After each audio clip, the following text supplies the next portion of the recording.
Chapter 3407. This. Ci Hui hesitated slightly, looked at the woman, and said in a low voice, "This matter, please explain it to me." Actually, it won't take much time. We're going to pay a visit to an expert from the Dao sect. If we can ask him to help, that would be for the best. I don't need to do anything, I just need to listen to Immortal Ci Hui's teachings. The woman had already thought this through and spoke without hesitation. If that expert from the Dao sect is unwilling to go, we may need to borrow a Dharma treasure from him. When that time comes, I will support that Dharma treasure. Little monk, you may need to use your golden body to exert some strength. How long will it take? Xiao Hua frowned. 1 month should be enough. The woman saw that Xiao Hua was a bit impatient, so she raised her eyebrows and replied indifferently. Xiao Hua muttered to himself for a moment. He knew that there shouldn't be any problems in a month's time. After all, when he checked earlier, the spatial meridian didn't show any obvious signs of collapse. However, Xiao Hua still said cautiously, "Master, if you want me to go, I have 2 conditions." "Hee, you little monk." The woman pointed at Xiao Hua and said, "Others can't follow Immortal Ci Hui even if they want to. Now that Immortal Ci Hui has taken the initiative to find you, it seems like he's begging you." "No matter, little monk, just say it. This is what I'm begging you." Ci Hui said indifferently. "I can go with Master, but if I feel that it's dangerous, I can leave immediately."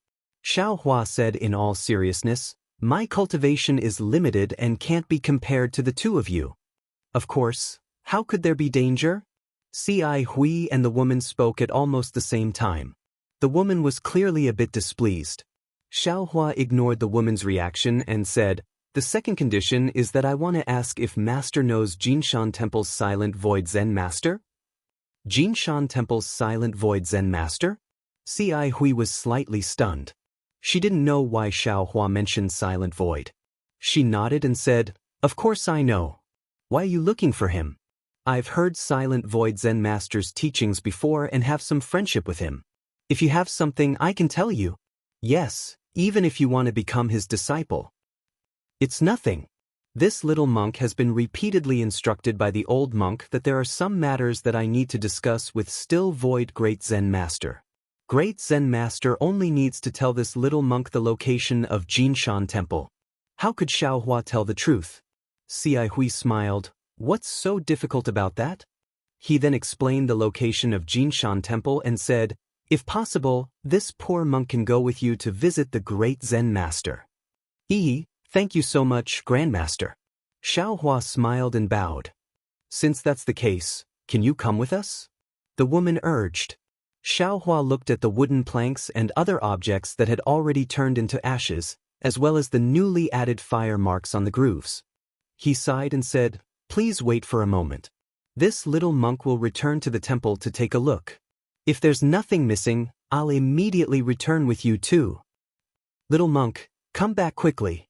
She waved her hand, and the strange bird in the distance let out a long cry and flew over to the woman. The woman floated onto the bird, and the strange bird spread its wings and flew up into the sky, waiting quietly. Seeing the woman leave, clouds appeared under Xiao Hua's feet, and he also flew towards Shaolin Long Temple. Looking at Xiao Hua's departing figure, Ci Hui thought for a moment, then she also flew onto the Azure Lion. Buddha clouds appeared under the Azure Lion's feet, and it landed beside the woman. Seeing Ci Hui fly over, the woman couldn't help but grumble, "Immortal friend Ci Hui, didn't you say before that we would come over to take a look? Why are there so many problems? Is this little monk called Zhu Tepu worthy of your attention?" "Immortal friend." Ci Hui sat on the Azure Lion, and said with a smile, "My Buddhist sect emphasizes karma the most. Since we encountered a Buddhist phenomenon here, then this Buddha must be related to this poor monk. Look at this little monk's sharp aura. It's exactly the same as this poor monk in the past. This poor monk really can't bear to see him walk the wrong path like this poor monk. Everyone has their own path, that little monk is right." The woman said somewhat disdainfully, "Your path isn't his path, you can't walk the path for him, and you can't hinder him from walking his own path. But if he has someone else's guidance, at least he won't walk the wrong path." Ci Hui didn't mind, and said with a smile, "Moreover, didn't you see that he also knows the cloud writing technique? Your cultivation as a Confucian cultivator should be of some use in that place." This little monk is somewhat mysterious. When the woman heard Ci Hui mention Xiao Hua's Confucian cultivation, she slightly frowned. "Not only did he not call you senior, he also didn't call me senior, and I can't sense what grade his Confucian cultivation has truly reached." "This is karma." Ci Hui nodded. "Perhaps this time we'll need his help when we go to that place." I hope so." The woman slightly nodded, a faint sadness appearing in her eyes. "He's here." While speaking, Xiao Hua's figure flew out from the foothills, and Ci Hui said with a smile, "He didn't ask about this matter before, but now that we're going together, we'll definitely have to explain it to him." That's natural." The woman said with a smile, "There's nothing to hide about this matter. Since he's going, we'll naturally have to explain it to him." At this point, the woman frowned. "The little monk doesn't seem to have a mount. You'll have to take care of him." "Of course, I can't let you take care of him." Ci Hui smiled and patted the indigo lion to Xiao Hua's side. Seeing the strange bird and the indigo lion flying over, Xiao Hua raised his voice. "Master, this little monk can go now. But before we go, shouldn't you explain to this little monk where we're going?" Of course. Ci Hui said with a smile, "I've already told fellow Taoist Xen about this matter, and asked her to explain it to you." Xen? Xiao Hua frowned, and immediately thought of Princess Bai Hua, Xen, and said to himself, "Why are they both surnamed Xen? Could it be related to this woman and Bai New country?" However, Xiao Hua still smiled. "Please explain, fellow Taoist Xen." "It's nothing much, I'll explain as we walk." Xen looked at Xiao Hua, and didn't show any displeasure because of Xiao Hua's disrespect, and said, "Moreover, if it's convenient, I feel that this little monk should change into a monk's robe. This tantric monk's robe really doesn't look pleasing to the eye." That's true. Tantric disciples rarely walk in the Pure Land world. This little monk will attract a lot of attention. Ci Hui also nodded and asked, "Little monk, if you don't have an extra monk's robe, this poor monk has an extra one here." Xiao Hua touched his nose, looked at the monk's robe on Ci Hui's body, then looked at his own yellow monk's robe and said readily, "If that's the case, then that's for the best. This little monk doesn't want to be stared at by others." Immediately after, Xiao Hua took the monk's robe from Ci Hui and caught up with Xen again. After hearing about the place she was going to, Xiao Hua sat on the indigo lion's butt and followed the two people into the distance. In just the time it took to eat a meal, Xen had already explained the matter, but the more Xiao Hua listened, the more he frowned. Because according to Xen, she was going to invite Ci Hui and a Dao sect cultivator by the name of Heaven Flipping Venerable to a secret place. This place was passed down from ancient times, and it was there before the Confucian cultivators and Buddhist sect joined hands to destroy the Dao sect. Moreover, this secret place was left behind by the Dao sect, and there were formations set up by the experts of the Dao sect, and there were even monsters that the Confucian cultivators and Buddhist sect didn't know about.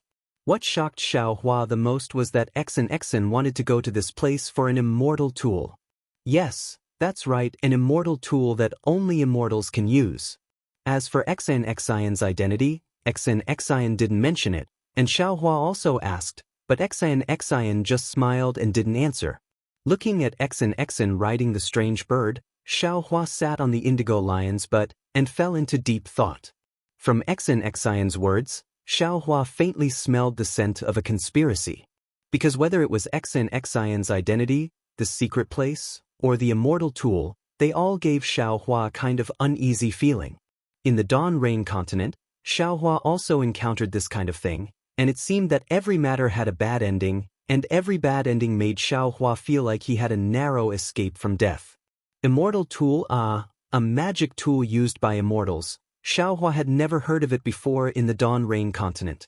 Although Xiao Hua could already refine spirit tools and he also knew the power of spirit tools, but he never dared to imagine the power and appearance of magic tools used by immortals. This Xen was obviously a Confucian cultivator, so how did she know the secret place? Why didn't she have any scruples about looking for that immortal tool? Great Master Ci Hui.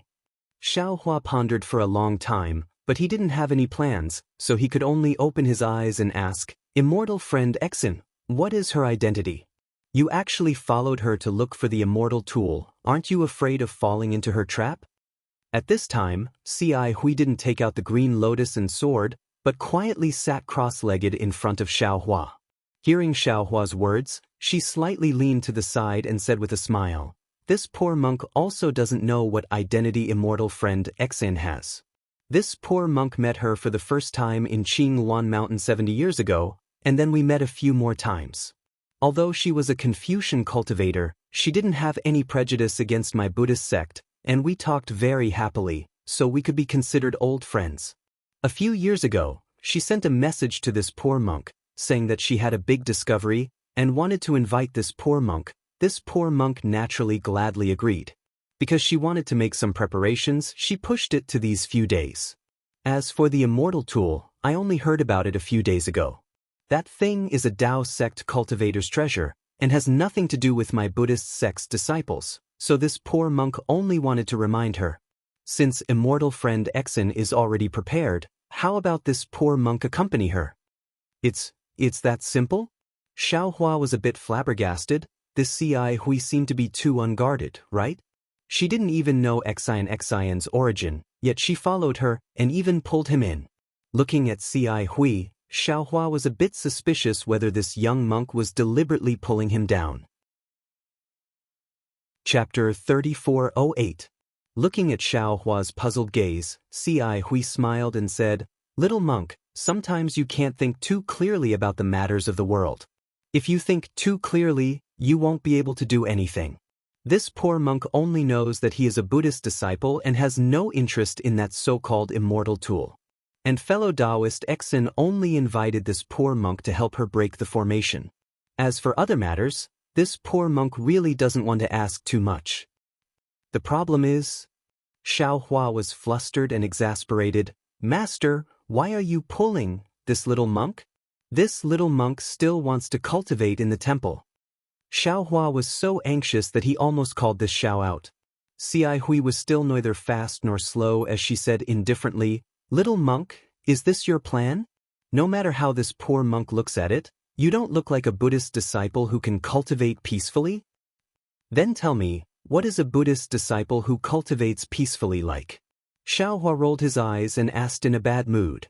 At the very least, you have to respectfully call other people senior. At the very least, you have to humbly ask other people about things you don't understand. At the very least, you have to get used to chanting scriptures under the lamp. Without waiting for Ci Hui to finish speaking, Xiaohua waved his hand and said, Senior, isn't it just a senior? What's so difficult about it? Before this little monk entered Buddhism, this little monk didn't call other people senior. Since you are a monk, then you have to be less impetuous, more steady, less suspicious, and more trusting. Ci Hui smiled cheerfully and said, Since you are a Buddhist disciple, this poor monk won't ignore it. Whether you are from Tantric Buddhism, strict flower school, or other sects, this poor monk has the responsibility to properly guide you. Sai, forget it. Xiaohua was speechless. Why did these words sound like he was reprimanding Xiao Jian? Now that karma came out of Ci Hui's mouth, it actually made him seem so mischievous. However, thinking about how other things can be used to improve Jade, and how his Buddhist skills were not small, Xiaohua could only lower his head. Seeing Xiaohua admit defeat, Ci Hui smiled and said, Let's not talk about other things, this poor monk just saw the Buddhist phenomenon. Then, Ci Hui began to talk about the great snow mountain with Xn. She narrated the contents of the Buddhist scriptures, the illusions, and her experience. Moreover, there was a trace of the way of karma hidden in her narration. Xiaohua didn't care at first, but as he listened, Xiaohua's ears perked up. In the end, Xiaohua also interjected from time to time. The two were actually debating. The hidden immortal continent was different from the dawn rain continent. Whether it was Confucian cultivators, Buddhist cultivators, or demons, the cultivation methods were all different. Although there were some methods to distinguish the cultivation level of each other, most of the time, this method could not be taken seriously. Even pressure, primordial thought, divine thought, and Buddhist awareness could not be used as the standard to measure the cultivation level of a person or demon. The only way to test the cultivation level was to compete. Therefore, Xiaohua did not have an estimate of Ci Hui and Xn Xian's strength. Similarly, the two of them also did not have an estimate of Xiaohua's strength. Especially Ci Hui, she could not perceive the depth of Buddhist cultivation level from Xiaohua at all. However, even though Xiaohua called himself a little monk, his bearing was so calm. It was very obvious that his strength was not inferior to her and Xn Xian's. In fact, just from the fact that she could not perceive Xiaohua's Buddhist cultivation level, Ci Hui already knew that if Xiaohua did not have a trace of Buddhist cultivation level, then he had strength that surpassed her. Although Xiaohua kept saying that he had just entered the Buddhist sect, entering the Buddhist sect and having Buddhist cultivation level were two different things. Xiaohua obviously belonged to the latter. And for Xiaohua, a Buddhist disciple who knew Buddhist cultivation level but did not understand Buddhist doctrine, how could Ci Hui not have the idea of feeding the tiger with her body? Wanting to rely on her earnest advice to let the Pure Land world have another Buddha with profound Buddhist doctrine and outstanding Buddhist techniques? Not to mention Ci Hui breaking down Buddhist doctrine for Xiaohua, and not to mention Xn urging the strange bird to fly in front of them, the mountain range below the three of them overlapped one after another. Let's talk about a secluded place in front of the three of them, which was currently bustling with noise and excitement. This was a foothill that was flourishing with flowers. For mountain peaks that were like weights poked out of the sea of flowers. The mountain peaks were also covered with green pines and green cypresses. The sounds of apes and birds chirping could be heard from time to time from the mountain peaks. Moreover, a burst of fog was like a veil swaying in the wind, gradually covering the entire mountain peaks. However, in just a moment, rays of sunlight were cast down from the thick clouds. It was like a huge light sword piercing through the fog. The fog rolled and rolled, revealing the mountain peaks and rocks. The sunlight passed through the fog and shone on the mountain stream. The mountain stream looked very deep, but a stream of mountain spring gushed out from various parts of the mountain stream, emitting a gurgling sound. It was like the weeping of a woman alone in her boudoir, but also like the flute playing by a Confucian scholar's lips. With great difficulty, the sunlight fell on the mountain stream's spring water. The mountain rocks in the spring water were rugged, shattering the golden light. Bits and pieces of crystal scattered on the surface of the water, making people feel intoxicated. The spring water gurgled as it fell into the mountain stream and converged into a pool. The pool water was long and there were duckweeds floating in it. Occasionally, one or two small fish with silver-white bellies would happily swim out from the depths of the pool. They drew two light lines on the surface of the pool before suddenly disappearing. The pool was located in the depths of the mountain stream, and the sunlight couldn't reach it. If the clouds didn't block the sunlight, wisps of water vapor mixed with white mist would seep out from the four walls of the mountain stream at some point in time, covering the pool as well. Seeing the mist that was as ethereal as immortal clouds appear, an old man in a green Taoist robe suddenly appeared on a protruding stone wall at the top of the pool. This old man's hair and beard were all white, and his face was thin. His eyes were slightly closed, but the two palms outside of his Taoist robe were abnormally white. Although he was very thin, the veins on his skin were clearly visible, like the veins of jade. Goo! The moment the old man in the Taoist robe appeared, he slightly opened his mouth and let out a toad-like cry. Then, the white fog and water vapor above the pond rushed into his mouth like a waterfall. In a moment, the entire mountain stream was devoid of water vapor, revealing the dark green pond from before. Pooh! The old man in the Taoist robe did not stop. He patted his forehead, and a dragon-shaped brilliance rushed out from the top of his head. After the brilliance, a mist mixed with water droplets also roared into the sky, like a real dragon sitting cross-legged above the mountain stream. Go! After a moment, the old man in the Taoist robe opened his eyes and recited a mantra. The dragon-shaped mist suddenly stopped and instantly turned into thousands of water droplets that fell down, hitting the stone wall and the pond. Plus, water vapor convergence, water vapor convergence. The old man in the Taoist robe looked at the water droplets that turned into mist. He sighed and said to himself, This old man has already cultivated the water vapor convergence, but why can't I understand the meaning of this water vapor convergence? Is it possible that the water vapor convergence of Confucian cultivators has another essence? Is there a mystery that this old man doesn't know? This is impossible. The Liao family's cultivation method may have a problem, but the Tsang-Long River's cultivation method can't have a problem, right? Their cultivation methods are similar with only minor differences. But since the cultivation method is correct, this old man's cultivation method also has no problem? Why doesn't this water vapor convergence have any special power? As the old man spoke, he waved his hand and a 2-foot-long nascent soul came out of the old man's head. The nascent soul was wearing a treasure armor and was holding a ruler that was a few inches long. The ruler gave off a cold, blue light. As soon as the old man's nascent soul appeared, it immediately threw the ruler in its hand. Its 2 small hands rubbed slightly. A blue brilliance emerged from the nascent soul's hand. As the nascent soul waved its hand, the blue brilliance fell into the deep pool. Buzz! A burst of roaring sound came from the pool. The entire pool swelled up as if the whole pool was boiling. The nascent soul opened its eyes.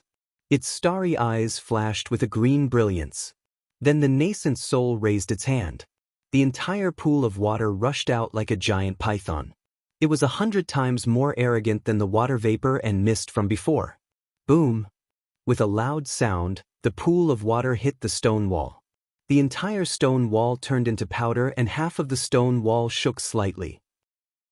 Then, like a child playing, the nascent soul controlled the huge anaconda to dance around the mountain stream and the mountain peak. Wherever the anaconda passed, whether it was the tough mountain rocks or the thick trees, they were all turned into powder.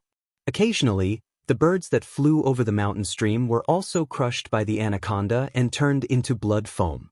AI. Seeing the water python's power, the old man's nascent soul didn't rejoice.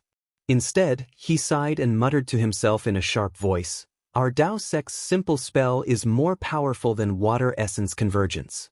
Why was our Dao sect destroyed by Confucian cultivators? That bullshit water vapor convergence is regarded as a classic by countless Confucian families, but in this old man's eyes, it is so childish and laughable." The old man's nascent soul seemed to be very depressed. It withdrew its hand and the blue brilliance disappeared. The nascent soul sitting in the old man's hair also withdrew into the old man's body. Woo! It was as if thousands of waterfalls were pouring down. The water that was still raging in midair suddenly fell from midair. Not only did it cause the trees around the mountain stream to sway, even the water droplets splashed up from the mountain stream were comparable to a rainstorm. Just as the old man's nascent soul disappeared and he opened his eyes, a powerful divine sense swept across the sky and the mountain before landing on the old man's body. Who is it? The moment the old man sensed the divine sense, it was as if he had been bitten by a poisonous snake. He immediately flew up from the rock and ignored the water vapor that still covered the mountain stream. His face was filled with extreme shock as he looked at the source of the divine sense in disbelief and shouted, Who else could it be? Naturally, it's this old man." A thunderous voice came from the horizon.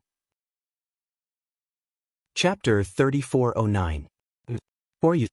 The old man seemed to be unfamiliar with this voice and asked with a trembling voice. Then he clapped his hand without hesitation and a fist-sized, dark green spider appeared in his hand. Puff!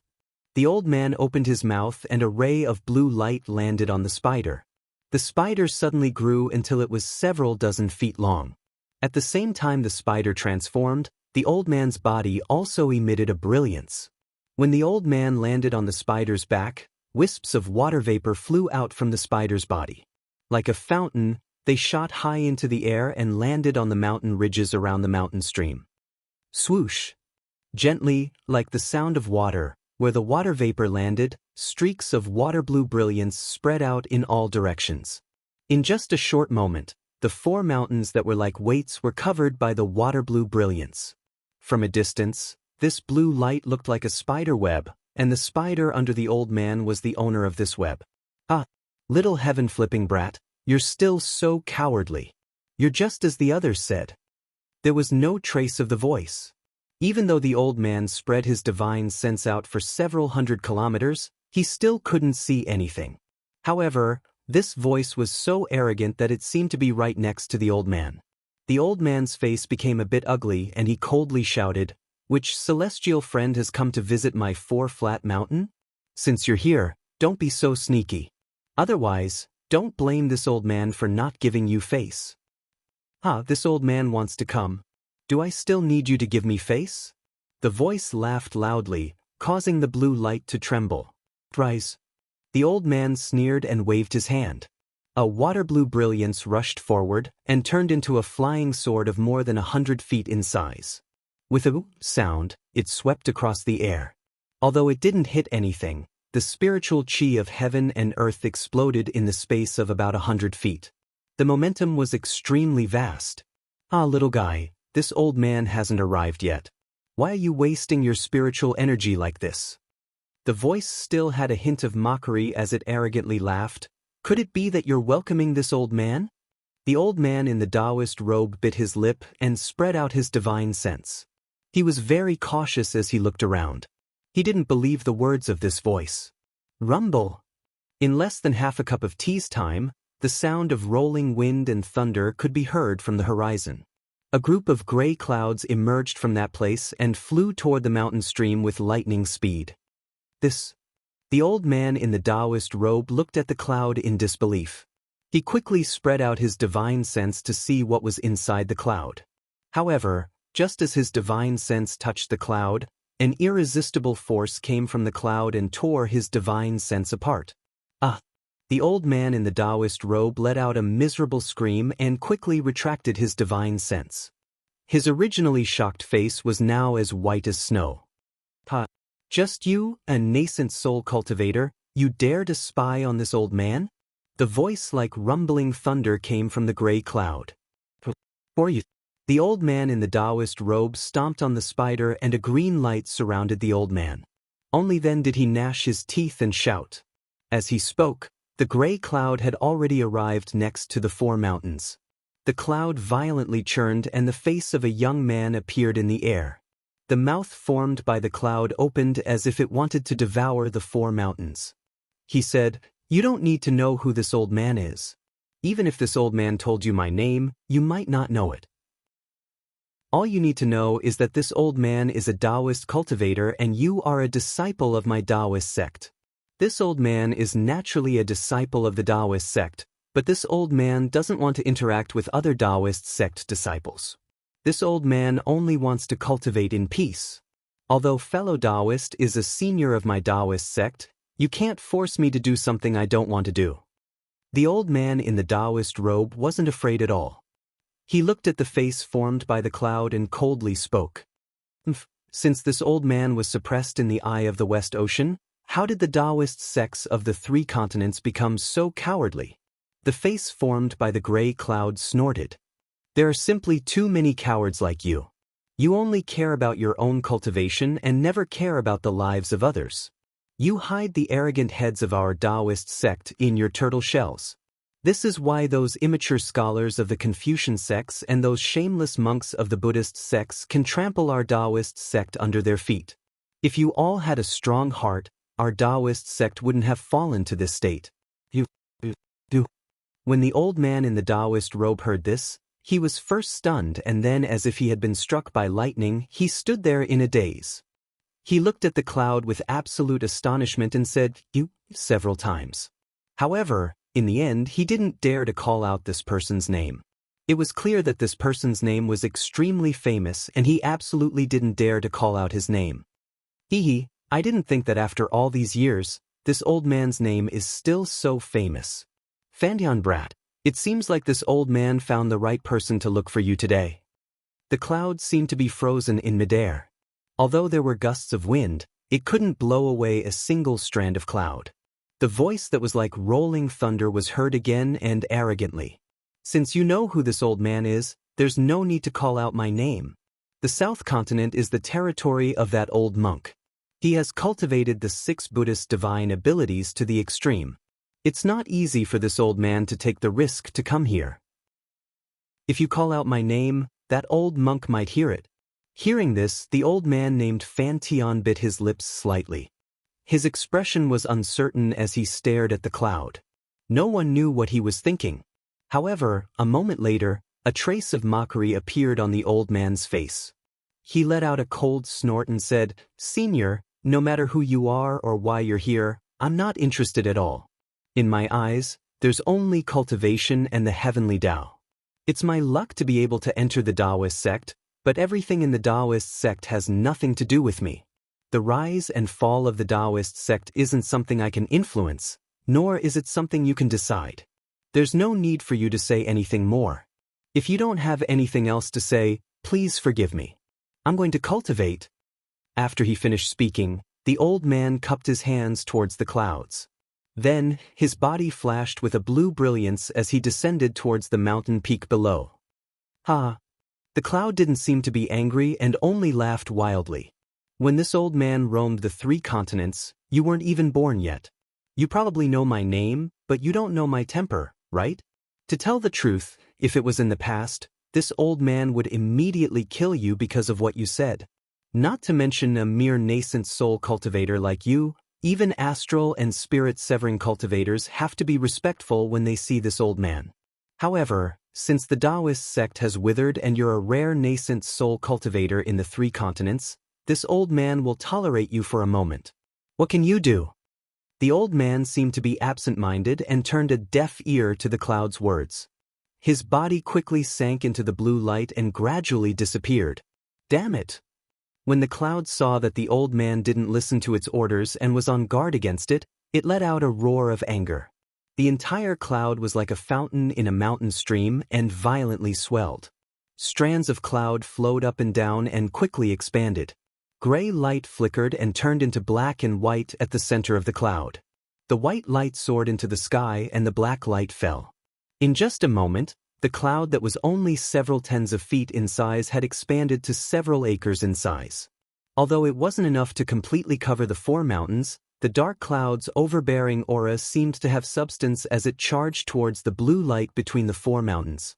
Looking at the water blue brilliance again, it didn't show any weakness. After the old man in the Taoist robe disappeared, rays of brilliance overflowed from the 4 mountain peaks. The water blue brilliance surged and roared like real waves. In a short moment, the water light under the clouds actually rose several zhang high.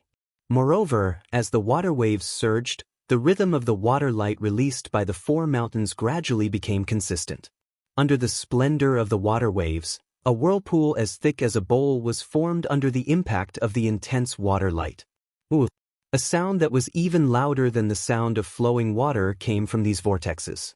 A huge current of air descended from the sky and the world's origin energy within several tens of kilometers of the surrounding mountains rushed into these vortexes.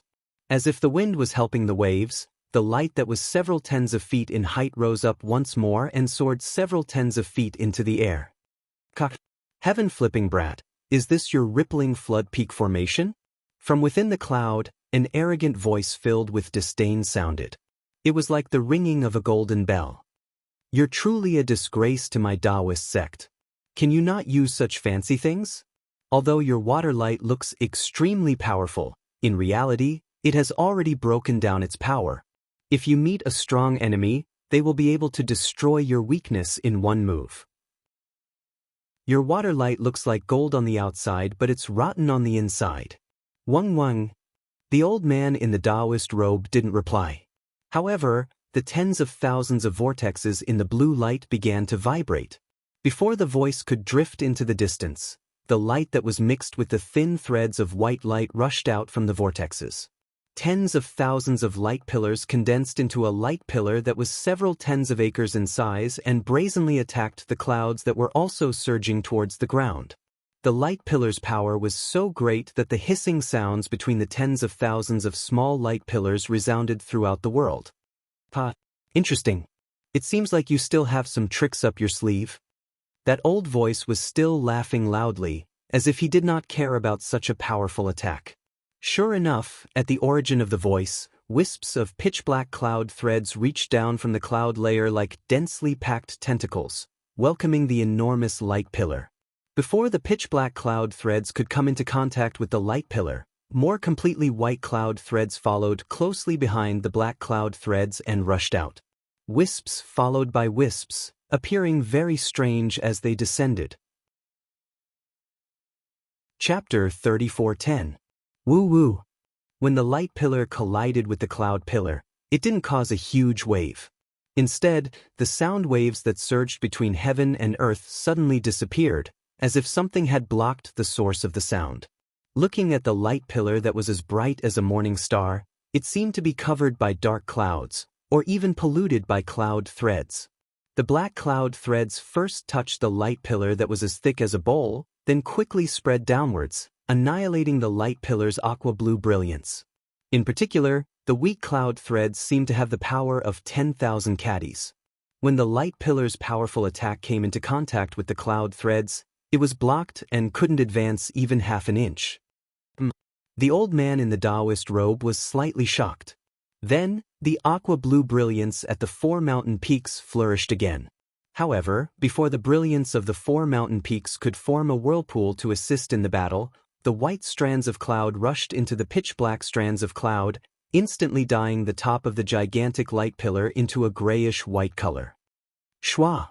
Like the sound of a clear spring washing away sand and dust, or like millions of young silkworms swallowing mulberry leaves, layer after layer of sound filled the sky. Looking at the light pillar that had just been covered, it instantly collapsed, inch by inch, foot by foot, and foot by foot, it turned into nothingness.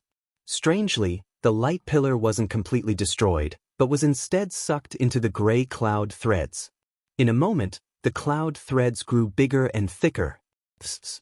The old man in the Taoist robe turned pale with fright. What method is this? Kaka, my Taoist sect's methods are heaven-defying. How could a nascent soul cultivator like you know? The arrogant voice sounded from the clouds again. This old man has only recovered 10 to 20%. It's more than enough to subdue you. Senior. The old man in the Taoist robe was only dazed for a moment. Then he said coldly, Senior is my Taoist sect's teacher, and I also know that Senior has been suppressed by Confucian and Buddhist cultivators for tens of thousands of years. No matter what, it's still a meritorious service to my Taoist sect, so I didn't dare to use my full strength for fear of hurting Senior. Just now, I've already made my thoughts clear. I only want to cultivate quietly, comprehend the will of heaven, and feel the will of the earth, and walk on the great path of Taoist cultivation. I don't want to participate in the battle between Taoists and Buddhists. Heaven-flipping brat. That voice sounded like it had descended 10 feet into the clouds and was much louder. When the nest is overturned, there are no eggs left intact. Do you really believe in the benevolence of the Buddhist monks? Their benevolence is for those who are loyal to them. Even if they were to give a portion to those demons, they would never give it to us Tao sect disciples. Don't think that those hypocrites will let you go just because you fled to the pure land of ultimate bliss and the hidden immortal continent. Don't think that those old bald donkeys of the Buddhist sect will tolerate you if you stay in the 4 extremes mountains. Your actions would be laughable in the eyes of others, and your thoughts would be childish in the eyes of others. You are only a nascent soul cultivator now. Wait until you reach a higher level of enlightenment and reach the leaving aperture stage. Then, let's see what those old bald donkeys are capable of. Do you know what it means to subdue demons? Do you know what Thunderbolt Wrist is? You will be the devil in the future. You will be the monster under the Thunderbolt Wrist. At this point, the voice could not help but sigh. Back then, didn't I have the same thoughts as you? I thought that as long as I cultivated a supreme divine ability, I would be able to lead the 3 continents and revive our Tao sect. However, I was wrong. Although a single person's strength can reach the heavens, there is more than one person who can reach the heavens. That is why it is difficult to do things alone. Before I could cultivate to the great success stage, the Confucian cultivators and the Buddhist sect found out about me. Even the 1,000 demons' sacred realm intervened. I don't want to talk about the specific details, but I believe there are many legends about me in the 3 continents. Therefore, when I escape this time, the first thing I want to do is to recover my cultivation. The second thing I want to do is to unite the Tao sect cultivators of the 3 continents. I want to gather all the strength of our Tao sect to fight against the Confucian cultivators and the Buddhist sect. As long as the Tao sect rises, I will be able to reach the great success stage. Only when I reach the great success stage can the Tao sect rise. As the voice came out of the clouds like a gust of wind, the black and white clouds of the devouring light pillars slowed down. Rather than saying that it was devouring, it was more like a deterrent to the Tao sect cultivator named Overturn the Heavens. Unfortunately, Overturn the Heavens only pondered for a moment before saying faintly, I am just an ordinary Tao sect cultivator. I only want to learn divine abilities and be free in the world. I am not interested in the battle between the Confucian and Buddhist sects.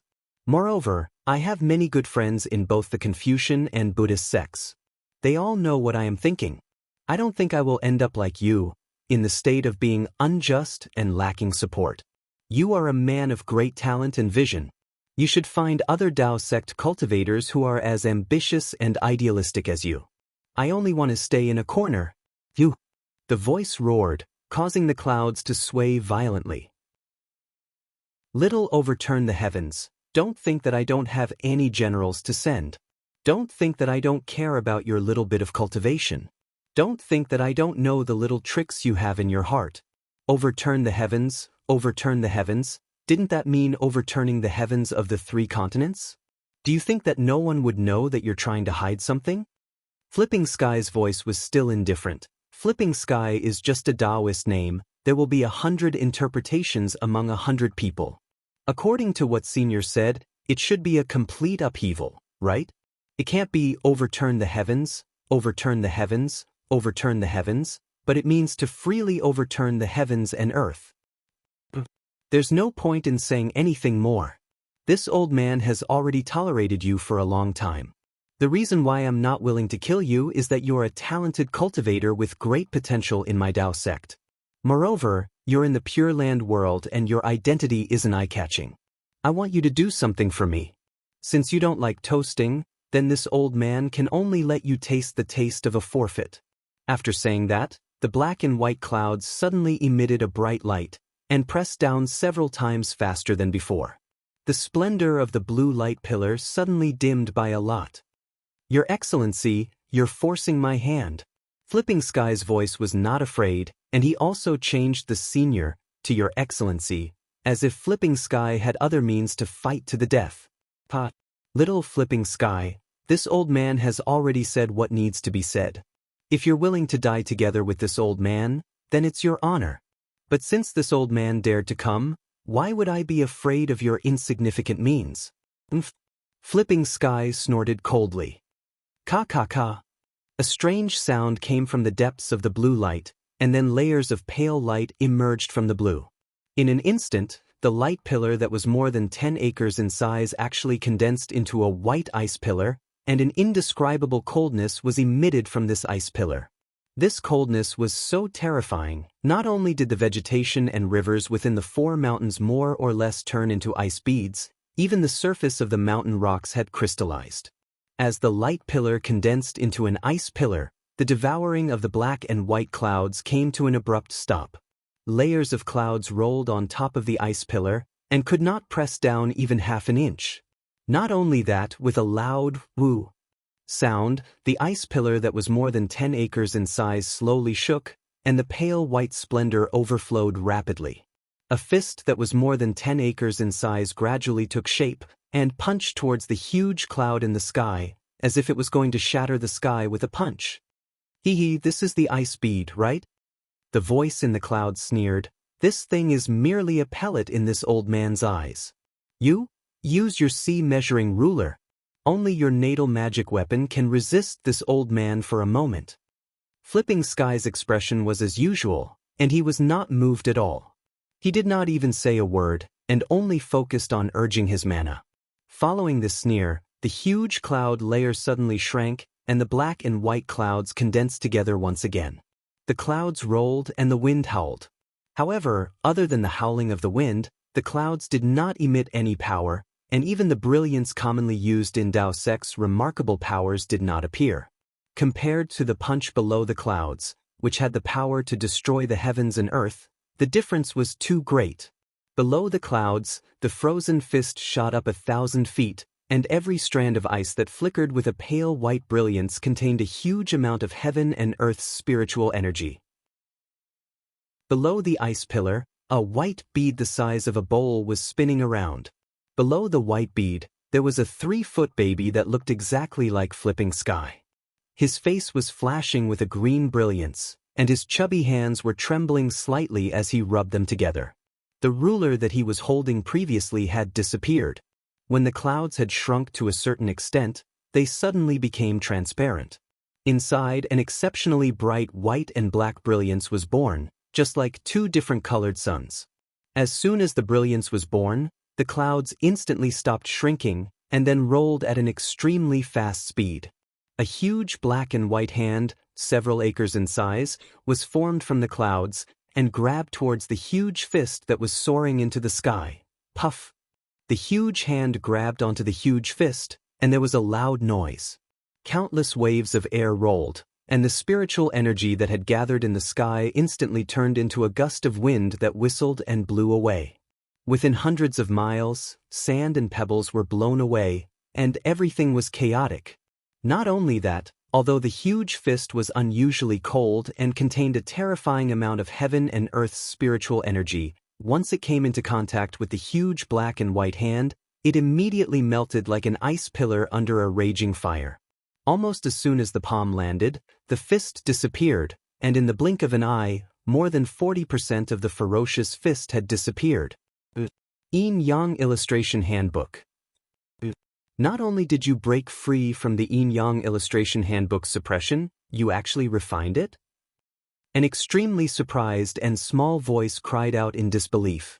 Under the huge fist, Flipping Sky's Yuanying's face was pale, and a stream of light blue blood was seeping out from the Yuanying's mouth and nose. The ice bead that was previously the size of a bowl on top of the Yuanying's head had now turned into a thumb-sized ice dregs. It was even lighter than a goose feather as it floated in midair, as if the huge hand had not only destroyed the ice pillar, but also the ice bead under the ice pillar. Chapter 34:11. Kikik. The voice was very proud, its laughter resounding through the heavens and earth. It shouted, "My Tao sect is a sect that seizes the good fortune of the heavens and earth. How can Confucian cultivators and Buddhist sects be compared to it? Although my Tao sect was destroyed by them, their divine abilities and methods will forever be unknown to them.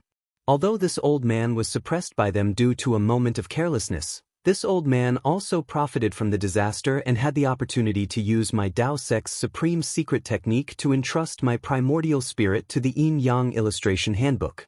Now that this old man has an immortal and indestructible body, who in this world can be my opponent?" Primordial spirit and trusting technique? Fantian's nascent soul had already slowly sunk into his body. Fantian slowly opened his eyes and asked himself in confusion. Obviously, he didn't understand what the primordial spirit and trusting technique was. The primordial spirit and trusting technique is a secret technique left behind by the immortal realm. How would a mere nascent soul cultivator like you know? Have you seen this old man's methods? The voice shouted coldly, and the big hand suddenly opened up, instantly expanding by several times. It didn't care that he had already destroyed 40% of the icicles and covered the entire 4 mountains. He said, "Follow this old man. If you succeed under this old man will definitely help you become an immortal after my Tao sect prospers. This old man can also teach you this secret technique from the immortal realm." As he said that, a fiery red pill the size of a thumb flew out from the big hand and landed in front of Fantian's eyes. Fire God pill? This is for the nascent soul to leave the body. Fantian saw this pill and his face flashed with shock. A strange look couldn't help but drift across his eyes. That's right, this is the Fire God pill that this old man refined. It's really suitable for cultivators like you who practice water-based techniques to leave the body. You bumped into this old man. This is your chance. Of course, it can also be said that this old man's escape is your good fortune. This is a chance given to you by the heavenly Tao. Other than this old man, in these 3 continents, Who else can easily refine the fire god pill? Who else can so easily bestow the fire god pill to you? You really want to bestow the fire god pill to me? Fontien's tone had already softened. What do you want this old man to do? Very simple. Very simple.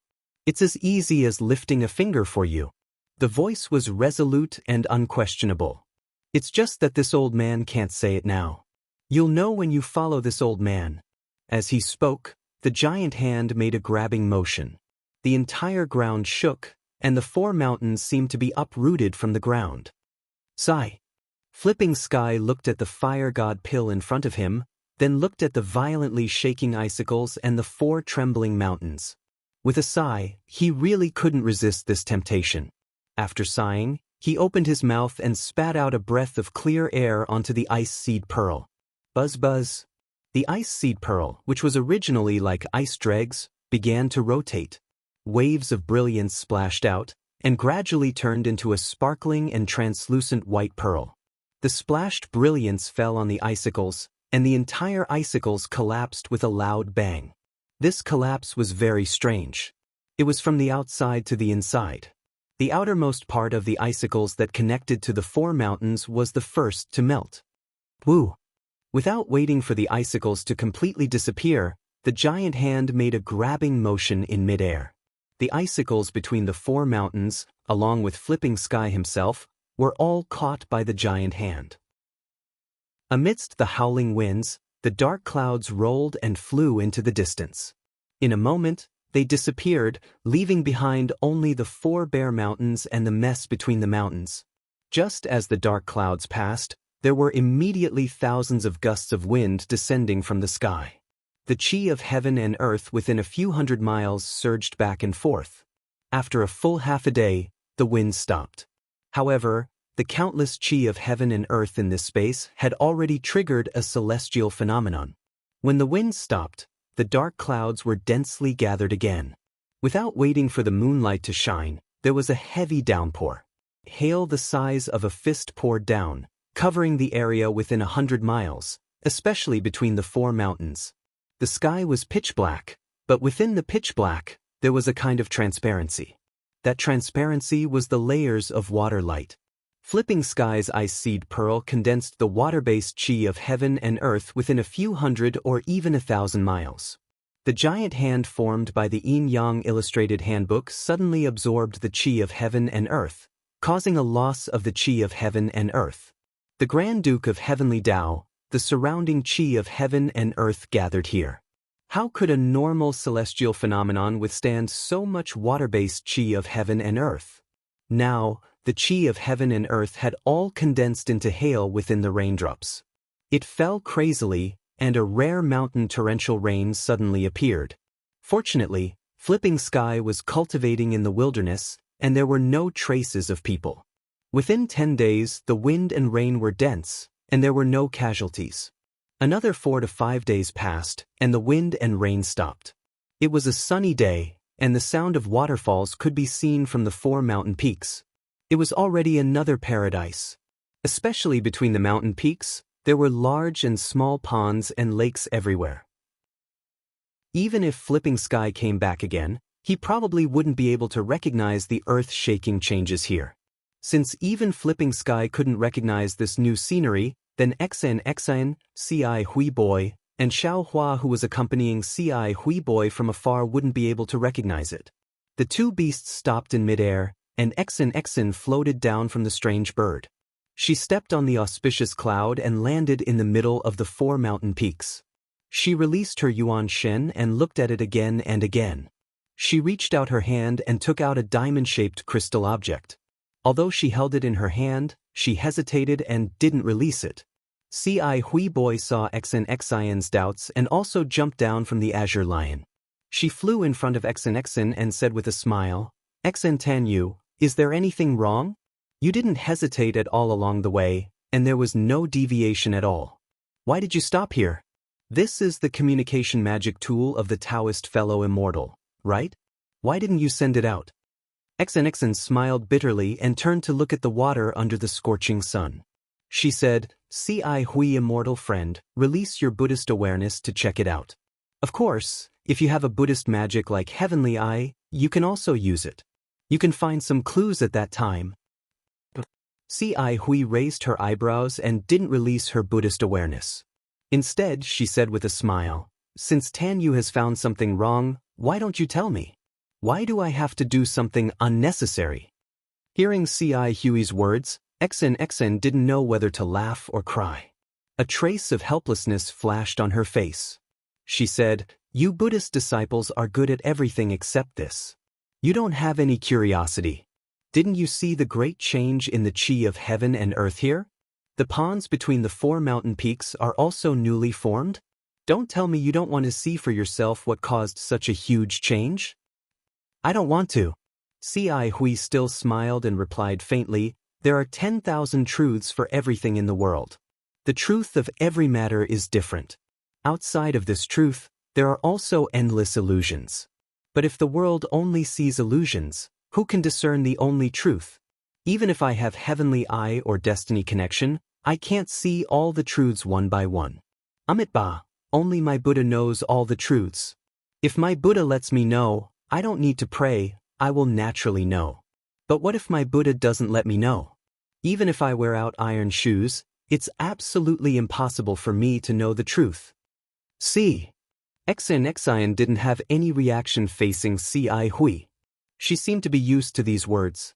But Xiao Hua, who was lazily staying on the back of the Azure Lion, was suddenly stunned. That beautiful face flashed in his mind from time to time, that unforgettable voice sounded again. "T brother-in-law is really a miser. Actually, in my opinion, the most beautiful thing in this world is none other than a confusing secret. All the secrets are hidden behind countless false appearances. Finding the essence of the matter from these fragmented clues is the most beautiful thing." Seeing Xiao Hua stunned, CI Hui's face showed a trace of a gratified smile. Her words weren't said to XN. Although XN was a Confucian cultivator, her attainments in Buddhist principles were admirable even to CI Hui. Although this kind of Buddhist principles were profound, CI Hui didn't think that XN wouldn't understand. CI Hui's words were deliberately to help Xiao Hua. Along the way, Xiao Hua left a very good impression on CI Hui. Xiao Hua was originally a curious person. He liked to get to the bottom of ordinary matters. Now that he met CI Hui of the Buddhist sect, how could Xiao Hua, who had always been puzzled about Buddhist principles, give up such a good opportunity? From the beginning with a smattering of knowledge to now with a rough understanding, Xiao Hua's attainments in Buddhist principles were absolutely advancing by leaps and bounds. CI Hui certainly didn't know that Xiao Hua had a Buddha Saraira in his Naiwan palace that was reciting the Buddhist scriptures of the exquisite temple day and night. Moreover, after Xiao Hua discovered the spiritual energy, it seemed that his spiritual cavities had opened up. Whether it was the comprehension of Taoist techniques, Buddhist principles, or even the cultivation of Devil World's blood drop paradise, his progress was extremely fast. This made CI Hui feel that Xiao Hua was an extremely intelligent Buddhist disciple. And the convergence of psychokinesis on the snowy mountain made CI Hui more and more aware that Xiao Hua was the reincarnation of a senior monk with extremely heavy roots. Along the way, CI Hui also talked about Buddhist principles with Xiao Hua without reserve. At this time, he encountered an excellent opportunity, so he naturally wouldn't give up. He casually talked about things and enlightened Xiao Hua on the essence of Buddhist principles. Unfortunately, CI Hui couldn't know what Xiao Hua was thinking. No matter what, he didn't know what Xiao Hua was thinking. Jiao Xia's words and CI Hui's words are all referring to the essence and appearance of all things in the world. As the saying goes, different Daos cannot work together. The two people's thoughts and actions are so different. However, what is the real relationship between the two? Everyone has their own reasons. I don't know where Jiao Xia came from, but he emphasized on taking the initiative, seeking the first opportunity in all things. It's somewhat similar to my Taoist sect's cultivation method, which only strives for the vitality between heaven and earth. And CI Hui came from Buddhist sect, which emphasizes tolerance, obedience, and doesn't seek to stand out in all things. My thoughts are naturally in line with Jiao Xia's. However, Buddhist sect is the same as Taoist sect's cultivation path. How can my knowledge be inferior to Taoist sects? Even if it's different, it's still another path. Now that I want to cultivate both Buddhist and Taoist techniques, where should I go from here? Chapter 34:12. You'd better welcome your Buddhist senior. Xin saw a flash of understanding in C.I. Huey's eyes and knew that he had gained something. She smiled and said, "Perhaps this senior can give you more guidance." A roar that sounded like a lion's roar came from afar, and a purple cloud drifted over. On the cloud stood a purple-haired hoe that was twice as tall as the azure lion. The purple-haired hoe's purple hair was several feet long, fluttering in the wind. On the ferocious beast's head, there was no fierceness in its fist-sized eyes. Instead, it had a very warm gaze that made people feel comfortable looking at it. Especially when it shook its head, there was a large collar with 2 silver bells around its neck. The clang clang clang sound was even more pleasing to the ears. On the purple-haired hoe's back was a tall monk. The monk's face was simple and unadorned. His eyebrows were white and the half-foot beard below his chin was also mixed with gray. The monk wore a gray monk's robe with a scabbard hanging from his waist. One of his hands was placed in front of his chest, and the other was holding a demon-subduing pestle that was as thick as a duck egg. The monk's eyes were like stars. He didn't look at C.I. Hui, Xin, and Xiaohua. Instead, he looked at the 4 extremes mountains with puzzlement like Xin did before. Amitba, Junior C.I. Hui of Green Lotus Temple greets Senior. C.I. Hui didn't dare to be negligent.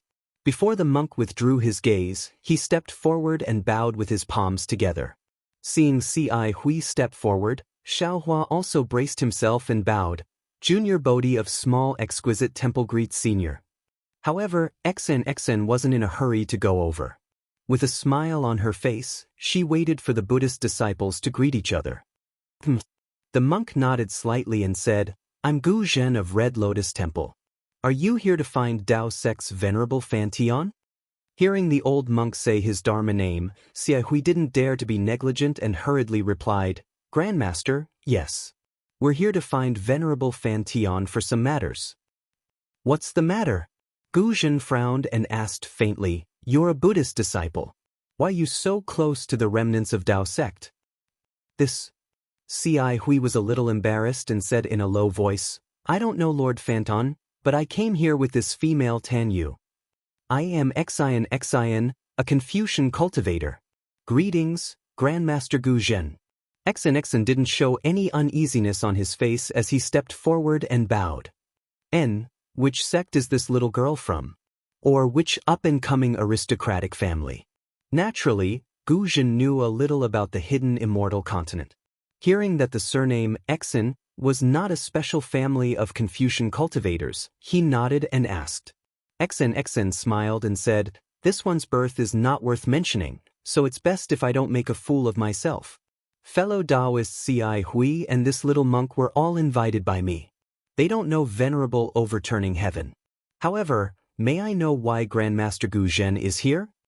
Gu Zhen glanced at Xin and said with a little dignity, "Venerable Overturning Heaven is a Dao Sect disciple. Although he has always been very disciplined, he is still a cultivator of the 4th level of Essence Qi. Now that the remnants of Dao Sect are said to be rising from the ashes, this old monk was ordered by the abbot to take a look and remind Venerable Overturning Heaven not to make a mistake and enter the abyss of eternal damnation. The 3 of us also arrived here half an hour ago." Hearing this, Xin knew that things were a little strange. She didn't dare to make excuses and hurriedly explained, "The 4 extreme mountains are completely different from before. Venerable Overturning Heaven is also missing. Oh, right, this one hasn't released my communication magic tool yet." Gu Zhen smiled and waved his hand. "Why don't you try releasing that magic tool?" Yes, Xin flipped her hand and threw the rhombus-shaped magic tool into the air. Puff! Xin spat out a mouthful of true qi on it, and the rhombus-shaped magic tool slowly melted into a pool of green water. The green water flickered with light and was about to condense into the shape of a sharp arrow. However, before the arrow could condense, puff, puff, puff, puff. With a series of chaotic sounds, the green water turned into hundreds of bubbles. XN raised her eyebrows in astonishment. Then, puff puff puff puff. The hundreds of bubbles burst one after another and the green water disappeared into thin air. Venerable overturning heaven actually died? XNXIN's expression changed greatly. That's strange. Gu Zhen's brows furrowed. The changes in the four extreme mountains were obviously caused by Taoist cultivators. Venerable overturning heaven was a Taoist disciple with 4th grade essence force. How could they be so ruthless? Taoist disciples are always scheming against each other. Who knows what they're thinking? Perhaps Venerable overturning heaven wasn't very sociable and was ostracized by the Taoist disciples. Then they killed him. XNXIN's expression slowly returned to normal as she said faintly. However, Gu Zhen didn't agree and shook his head slightly. New Tanyu's thinking is too simple.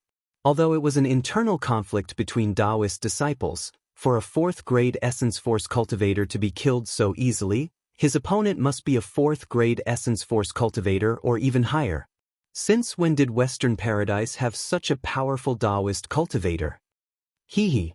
XN smiled faintly. This isn't the hidden immortal continent. There aren't any unfamiliar Taoist experts here. Even if this Taoist expert was a 9th grade essence force cultivator, what does it have to do with me? Gu Zhen's figure was huge, taller than ordinary people by more than half.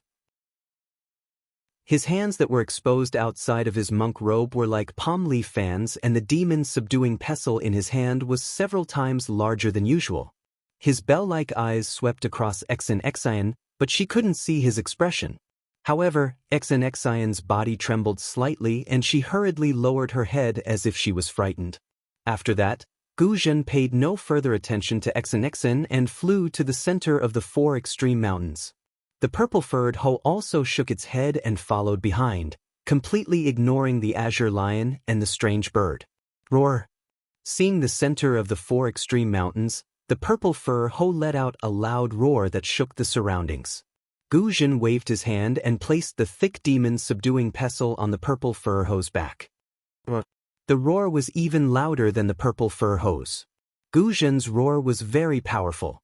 Wherever the sound wave passed, XNXIN's true chi swirled around her body and strands of golden clouds emerged from her palace dress. The clouds slightly overflowed in the sound wave and protected XNXIN. XNXIN frowned slightly and asked in a low voice, "This is the Buddhist lion's roar. Grandmaster Gu Zhen, is this a warning?" Grandmaster Gu Zhen seems to be using some Buddhist divine ability. The power of this divine ability should be very strong.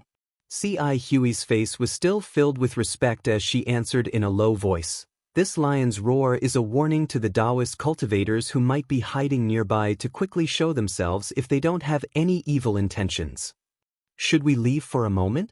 Xiaohua looked at Gu Zhen in the distance with interest and asked with a smile. As soon as Gu Zhen appeared, Xiaohua immediately greeted him. Unfortunately, Gu Zhen showed no interest in this little monk and didn't say a word to Xiaohua. C.I. Hui nodded. Grandmaster Gu Zhen's warning is naturally a warning to us.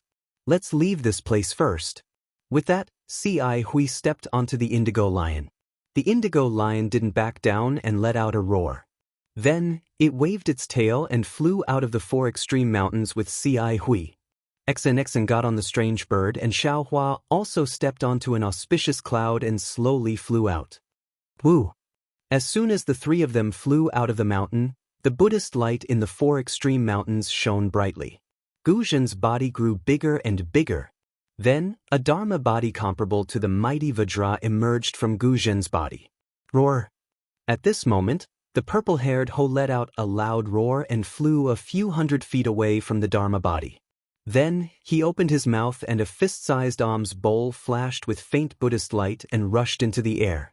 Seeing the alms bowl slowly fly to the front of Gu Zhen's Dharma body, the Dharma body's giant hand also slowly waved. Chants sounded from the giant hand and a Buddhist seal flashing with brilliant Buddhist light gradually took shape between the Dharma body's hands. Vajra Buddha seal.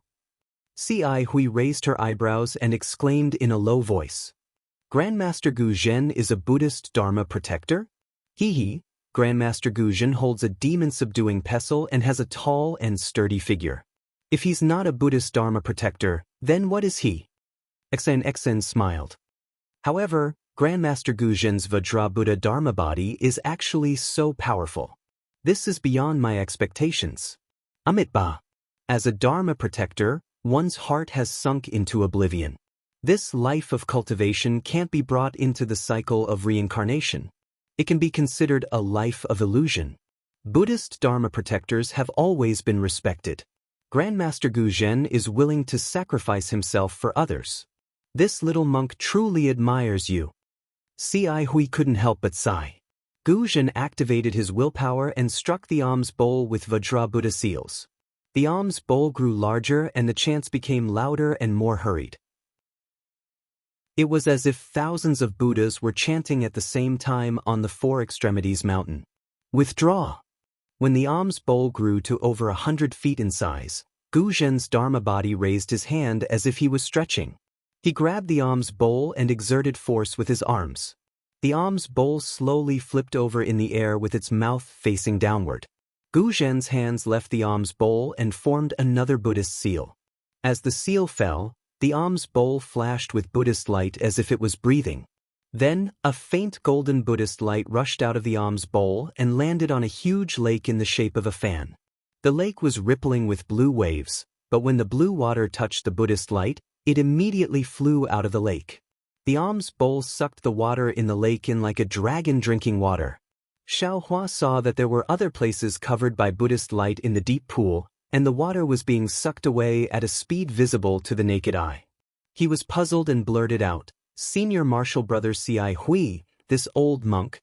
"Oh, that's not right. What is Grandmaster Guzhen doing?" "Of course he's absorbing water." Xen smiled. "I'm not old yet. Can I see it?" Chapter 34:13. Xiaohua rolled his eyes at Xen and said, "Do you think I don't have eyes? Can't you see that he's absorbing water? The question is, why is he absorbing water?" Ci Hui was also somewhat puzzled, but he hesitated for a moment and said tentatively, "Perhaps the place where Grandmaster came from encountered a drought, so he's transporting the water here to other places to relieve the drought." At this point, Ci Hui seemed to have realized something and sped up her speech. "Oh, that's right. Perhaps Grandmaster Ci Hui wants to take away all of the water in the Four Extremes Mountains to investigate the destruction of the Four Extremes Mountain. By investigating, he might be able to find traces of that Taoist expert. There's so much water in the Four Extremes Mountains. Could it be that Master Guzhen has Grandmaster Ci Hang's water bottle?" Xen was somewhat disdainful. "I don't think he can take it all with his alms bowl alone." Xen Sandinyo, you're underestimating the Sumer Buddhist formation of our Buddhism sect. Ci Hui smiled. Grandmaster Guzhen's alms bowl may not be as good as Grandmaster Ci Hui's water bottle, but the Four Extremes Mountains are only a few dozen miles wide. It's not a problem. If that's the case, then that's the best. Hearing this, Xen beamed with joy. Her eyes flashed with a strange expression as she looked at the places where the alms bowl passed. The Buddhist light sucked away the deep ponds and ravines. After 4 hours, Guzhen finally absorbed all the water in the Four Extremes Mountains into the alms bowl. The alms bowl didn't change much, but Guzhen's Vajra Buddha Dharma body had shrunk by more than half, and even his Buddhist light had dimmed a lot. Guzhen looked around with satisfaction and pointed at the alms bowl. The alms bowl fell back into the purple-haired Ho's mouth, but he didn't withdraw his Dharma body. He stepped on a Buddhist cloud and headed toward one of the Four Extremes Mountains. It seems that's all there is to it. Xiaohua saw that Guzhen was very serious. He first released his Buddha's consciousness, then used his naked eyes to examine carefully. He even dropped clouds in some places. He grabbed some gravel and other things from the ground or stone walls to examine carefully. He couldn't help but nod inwardly. Xen Tanyue. Seeing that Guzhen was ignoring them, Xiaohua said, "There's no longer anyone here, so you can't borrow the magic weapon you want. This little monk does not have much time. If it is possible, shall we leave now? Senior Brother Ci Hui's teachings have not been in vain since this little monk is able to lend you a helping hand." Don't worry. XN smiled. That place is very dangerous. The three of us only have a 40% chance of success. And Venerable Master Fontien's magic weapon was the nemesis of one of those dangerous situations. Now that we haven't found Venerable Master Heaven Flipping, Heaven has sent us Master Guzhen. With Master Guzhen, our chances of success have increased by 20%. Speaking of this, XN looked at Ci Hui embarrassedly and said, Immortal friend Ci Hui, before I only thought about the Tao sect's heaven-flipping man and the Buddhist sect-related things should be given to you. Now that we have Master Guzhen. It's fine. Ci Hui smiled and waved her hand. Didn't I say it just now? To be able to gain enlightenment of the Buddhist Dharma through experience is much more precious than any Buddhist weapon left behind. Besides, if this little monk coveted some Buddhist weapon, why would I invite junior brother Deepu? If Grandmaster Guzhen is of some help to you, you can invite him. This little monk does not mind. AI, many thanks, immortal friend Ci Hui. XN sighed. This way, I feel that I have wronged you. How about this, apart from the immortal weapons and the Buddhist weapon promised to Master Guzhen, as long as you like something, you can have the priority to choose. Ci Hui shook her head. It's useless to say so much now. You should think about how to persuade Grandmaster Guzhen. He might not be interested in this matter. Rest assured, immortal friend. XN smiled and said, I have a 40% chance of persuading ordinary Buddhist experts. Since Master Guzhen is a Buddhist sex guardian, I have a 60% chance of inviting him to help. That's true. Ci Hui nodded. Buddhist sex guardians are highly skilled. The ancient treasure that Grandmaster Tan you mentioned is very attractive to Buddhist sex guardians. Since this little monk can go, Grandmaster Guzhen can naturally go as well. Now, we only have to see if Grandmaster Guzhen needs to return to the temple to report. If time is too tight, I'm afraid it won't be possible. XN expressed her concern. Immortal friend Xiao Hua at the side spoke. Since Grandmaster Guzhen is here, does this little monk not need to go? This little monk really has something to do. Little monk, whether you go or not has nothing to do with me. XN pursed her lips and smiled. You can ask your senior brother Ci Hui. Senior brother? Xiao Hua opened his mouth, but when he saw Ci Hui's smiling face, he immediately shut his mouth. He already knew the answer. He just muttered, Forget it, just pretend this little monk didn't say anything. Xiao Hua understood in his heart that Ci Hui pulled him to that place for his own good. Previously, Ci Hui wanted to explain Buddhist principles and Buddhist scriptures to Xiao Hua so that his Buddhist cultivation and Buddhist sect's magical power could match, so that he wouldn't walk the path of only practicing magical power and not understanding Buddhist doctrine. Later, when he saw that Xiao Hua's Buddhist sect's magical power was not inferior to his, he even wanted to help Xiao Hua. He wanted Xiao Hua to gain something from this trip, so he even vaguely gave Xiao Hua half of the Buddhist weapons in the dangerous place. Now it was even better. With Guzhen, the guardian of the Lotus Realm, although Xiao Hua might gain less benefits, it was also a lot safer. Ci Hui naturally wouldn't let him go. Jianghu's matter can be considered to have reached the point where it can be solved. Haste makes waste. I'd better take one step at a time. Perhaps with Ci Hui's recommendation, I don't need to worry about it. That Jinshan Temple's great Zen master Ji Kong will agree to awaken Jianghu from the Nirvana realm, right? Guzhen's inspection was very detailed. Half a day passed very quickly. Seeing the full moon rising, there was no other movement in the entire Four Poles Mountain except for the sound of wind. The usual birds chirping and cicadas at the foot of the mountain were also gone. Xiao Hua didn't care about it at first, but after a while, he understood that this situation was probably caused when Lord Fantian fell. The cultivator, who was also a disciple of Taoism, was ruthless. Not only did he kill Lord Fantian, but all the creatures near the Four Poles Mountain were also affected. Alas! Xiao Hua sighed for no reason, just like a real disciple of Tantric Buddhism. Why haven't you all left yet? A slightly tired voice sounded. Monk Guzhen had already retracted his Dharmakaya. He sat cross-legged on the back of the purple-haired Ho and slowly flew over. Under the moonlight, his bright eyes were obviously more gentle than before. Ci Hui took a few steps forward and said respectfully, "Our cultivation is shallow, so we can't help Grandmaster with anything. But without Grandmaster's order, we dare not leave without permission." "Cultivation base is shallow? Ah, little monk, you're belittling yourself." The purple-haired Ho had already flown to the front of the crowd. Gu Zhen jumped down from his mount and looked at Ci Hui from head to toe. He said lightly, "The realm of the bright eyes is a watershed. It's not a place that ordinary Buddha can enter. Little monk, you can have your current cultivation because of the root of wisdom planted early. This old monk can't compare with you." "I don't dare. Compared to Grandmaster, I'm still far behind." Ci Hui hurriedly lowered her head and put her palms together. "Everyone has their own fate." Gu Zhen said lightly, "This old monk envies you all for cultivating Buddhism in peace. You can enter the cycle of reincarnation and don't have to be stained with karma." "Yes, Grandmaster and other Buddhist protectors subdued devils and demons for our Buddhism. They protect the peace of our Buddhism and the safety of our Buddha. This is what we should respect." Ci Hui said carefully, "Master, did you find anything?" Seeing that the scene was a bit cold, Xen hurriedly asked and led to the main topic. However, Gu Zhen didn't answer Xen. Instead, he looked at Xiao Hua and asked, "Your Buddhist name is Tipu and you claim to be a disciple of Shaolin Long Temple. How come this old monk has never heard of this temple?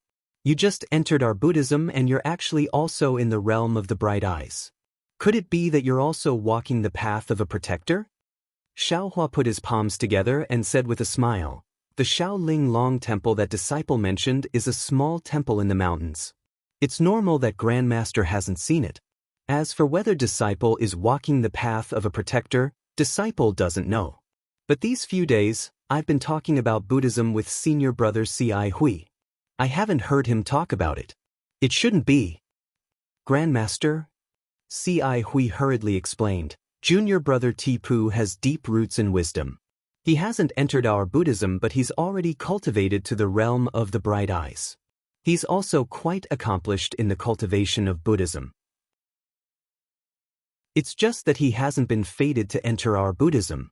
Just a few days ago, when he was shaving in the Shaolin Long Temple of the Great Snow Mountain, disciples saw the corpse of the Shaolin Long Temple with his own eyes." Then, Gu Zhen nodded and didn't comment. He looked at Xen and said, "Benefactress is a Confucian cultivator. Why are you so concerned about Fontien's death? If you don't have any secrets, can you tell this old monk? This one doesn't care about the life and death of a Taoist disciple." Xen said with a smile, "This one is just a little curious. If Grandmaster doesn't want to say it, then don't say it." "Actually, it's nothing." Xen didn't want to listen anymore. Gu Zhen said, "This old monk doesn't dare to judge whether Fantian has fallen or not. However, from the traces of the battle in the Four Extremes Mountain, it should be a Taoist cultivator whose cultivation is far superior to Fantian's. The battle between the two involved the entire Four Extremes Mountain and even affected the weather for hundreds of miles around the Four Extremes Mountain. Cultivation far superior to Fantian? Who is this person? Where did he come from?" Xen was flabbergasted. "Fantian is already at the 3rd stage of the 4th grade of elemental energy, right? If his cultivation is far superior to Fantian's, doesn't that mean he's at the 5th stage of elemental energy? There are very few Taoist cultivators of this level in the 3 continents. This is not something this old monk knows." Gu Zhen shook his head slightly. His words surprised Xiao Hua. This old monk only came to warn Fantian. Since he's no longer here, this old monk will investigate this place clearly. I only need to return to the temple and report. That person's strength should be much stronger than this old monk. How can this old monk offend him?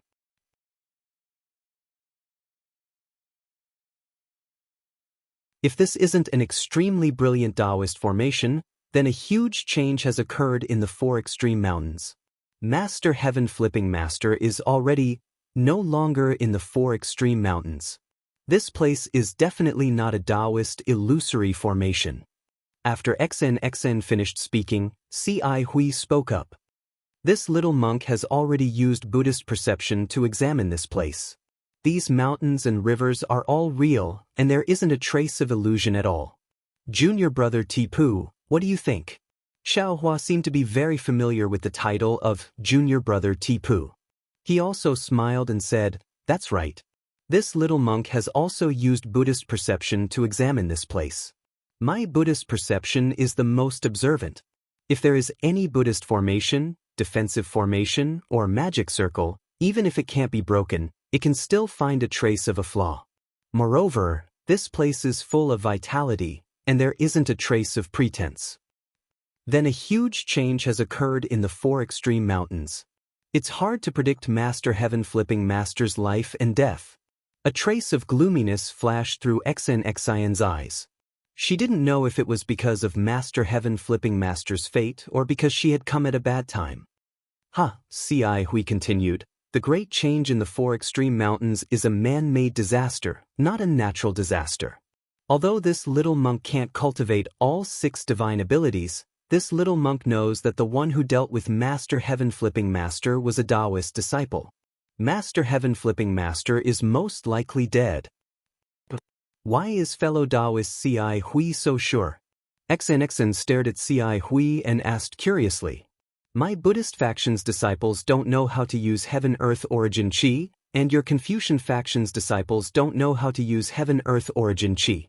Only Taoist faction's disciples and a few demons know how to control Heaven-Earth Origin Qi. Ci Hui pointed at the rippling water below her feet and explained, there are so many water ripples here, far surpassing other places in the surrounding 1,000 miles. It must be the result of the Heaven-Earth Origin Qi wreaking havoc. Since Master Heaven Flipping Master's cultivation is only at the 4th or 5th level of Origin Qi, he definitely wouldn't be able to cause such a huge change by himself. Only 2 cultivators who can control Heaven-Earth Origin Qi together can cause this. Moreover, the strength of the cultivator who came to deal with Master Heaven Flipping Master is even higher than him. Whether it is Taoist faction's disciples or demons, they wouldn't be as merciful as my Buddhist faction's disciples, or as magnanimous as your Confucian faction's disciples. Since their method could cause such a huge disturbance and even destroy Master Heaven Flipping Master's formation, then Master Heaven Flipping Master's life and death. It's easy to guess. AI, the person who understands me is definitely not an old friend. This person is definitely my enemy. Hearing Ci Hui's explanation, Xiaohua couldn't help but sigh in his heart. The divine abilities of my Taoist faction's cultivators mostly rely on Heaven-Earth Origin Qi. The greater the divine ability, the greater the impact it has on Heaven-Earth. When the 2 cultivators fought, the 2 of us didn't suffer any injuries, but the surrounding environment was the first to be destroyed. I didn't even notice this scene, but this Buddhist Ci Hui actually saw it so clearly and explained it so incisive. Even if I don't release my divine sense, I can still determine that what Ci Hui said is true. Xiaohua felt a little awkward in his heart, but he said, that's not good. If Master Heaven Flipping Master falls, then wouldn't the magic tool that fellow Taoist Xian wants to borrow be lost? Then, can we still go there? AI, of course we have to go. Xian said bitterly, without Master Heaven Flipping Master's magic tool, our chances of success will be reduced by 20%. However, there isn't much time left, so I have no choice but to. While Xn was speaking, a faint Buddhist sense swept over from the horizon and fell on the 3 people in the 4 extremes mountain. Another Buddhist Taoist has come? Xn raised her eyebrows and looked towards the source of the Buddhist sense. Ci Hui still had that kind of smiling expression. She glanced at Xiaohua and said, just from the Buddhist sense alone, this person should have reached the Lotus Realm, which is a level higher than this little monk and junior martial brother Tipu's bright Lotus Realm. He should be our senior. Hearing Ci Hui expose his Buddhist cultivation realm, Xiaohua couldn't help but feel the corners of his eyes twitch, even though this realm was already somewhat concealed by the secret technique of soul cultivation. In his heart, he finally understood why C.I. Hui only thought for a moment before agreeing when he addressed C.I. Hui as senior brother when he had just shaved his head and become a monk. It turned out that C.I. Hui had already discovered the secret he was trying to hide from his Buddhist awareness. Hee. Xiao Hua smiled embarrassedly and bowed. Amitabha, senior martial brother C.I. Hui really has a great divine ability to see through this little monk's strength at a glance. This little monk was still too superficial. Looking at C.I. Hui again, she said with a depressed expression, this little monk's cultivation hasn't reached the bright lotus realm yet. Previously, I clearly didn't mind junior martial brother Tipu's concealment and didn't intend to expose this matter, but when it came to this matter, I couldn't help it. Fellow Taoist C.I. Hui, you're the one who's superficial. XN said with a smile. That little monk Tipu didn't call you senior when he saw you, nor was he particularly respectful when he spoke. It's very obvious that his Buddhist cultivation realm isn't much lower than yours or mine. Your Buddhist doctrine and Buddhist doctrine don't need to be too compatible. He doesn't understand Buddhist doctrine, so naturally, he wants to ask you for advice. Since you know that his Buddhist doctrine isn't inferior to yours, whether it's the previous tacit agreement or the current clear indication, you don't think it's too much. But your remorse has left a mark on your bright lotus realm. Amitabha, good indeed, good indeed. C.I. Hui put her palms together and said with a smile, Exantanue is right. This little monk's body was speaking the truth, but I didn't know the meaning. Every time I was enlightened by you, I learned a lot. Hee. In that case, this little one doesn't need to give you any promise or reward for this trip. XN glanced at the man and beast in the distance who were already flying closer and said to C.I. Hui with a smile. C.I. Hui raised her head. Exantanue is right. This little monk has already learned a lot from Tanue. Even if there's no promise or reward, this little monk is still willing to go. It had to be said that C.I. Hui's current situation was very similar to C.I. Mei's. Both of them were proficient in Buddhist doctrine and their Buddhist supernatural powers were also extremely high. Both of them were at a bottleneck that was difficult to break through at the same time. Furthermore, they had been stuck at this bottleneck for a very long time. It was so long that they felt irritated in their hearts. At this moment, they wanted to jump out, but they lacked an effective method to break through this bottleneck. There were also thousands of distracting thoughts in their hearts that disturbed their cultivation. The contradiction in their hearts could even be described as paranoid. He could not do this, nor could he do that. Other than reciting Buddhist scriptures, there seemed to be no other safe actions.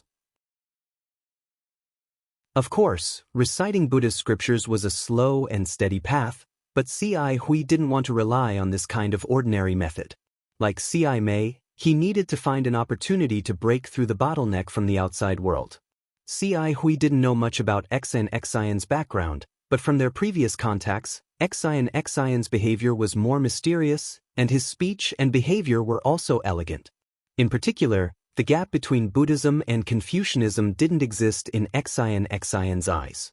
Therefore, C.I. Hui felt that Xn was an old friend who could have a deeper relationship with him. This time, Xn sent a message to C.I. Hui. C.I. Hui didn't hesitate and immediately came over. On the way up the mountain, not to mention Xian's many reminders, even the discussion with the little monk Tipu also benefited him a lot.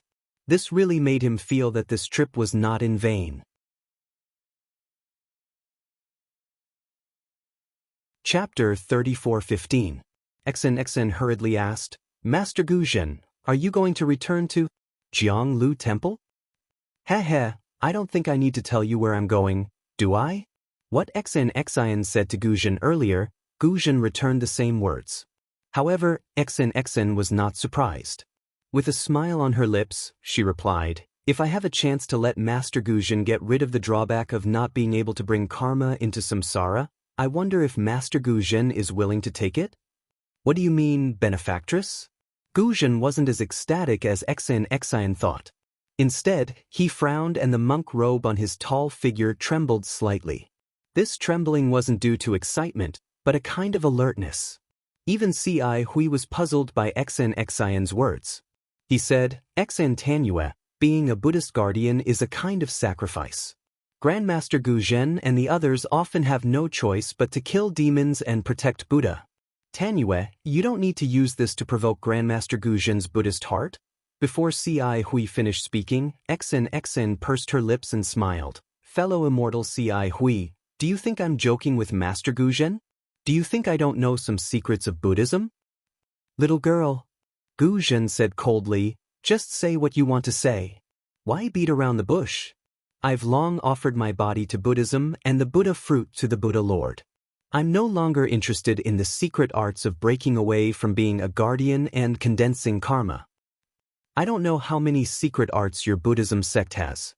Xen said faintly, but I know a place where there might be ancient Buddha rainbow. Ancient Buddha rainbow? How is that possible? When Xen finished speaking, Gu Zhen was dumbfounded. He cried out in disbelief, how can there be an ancient Buddha in the Pure Land world? With that, Gu Zhen's tall figure trembled involuntarily. His previous alertness had long disappeared and was replaced by excitement from the bottom of his heart. What's ancient Buddha rainbow?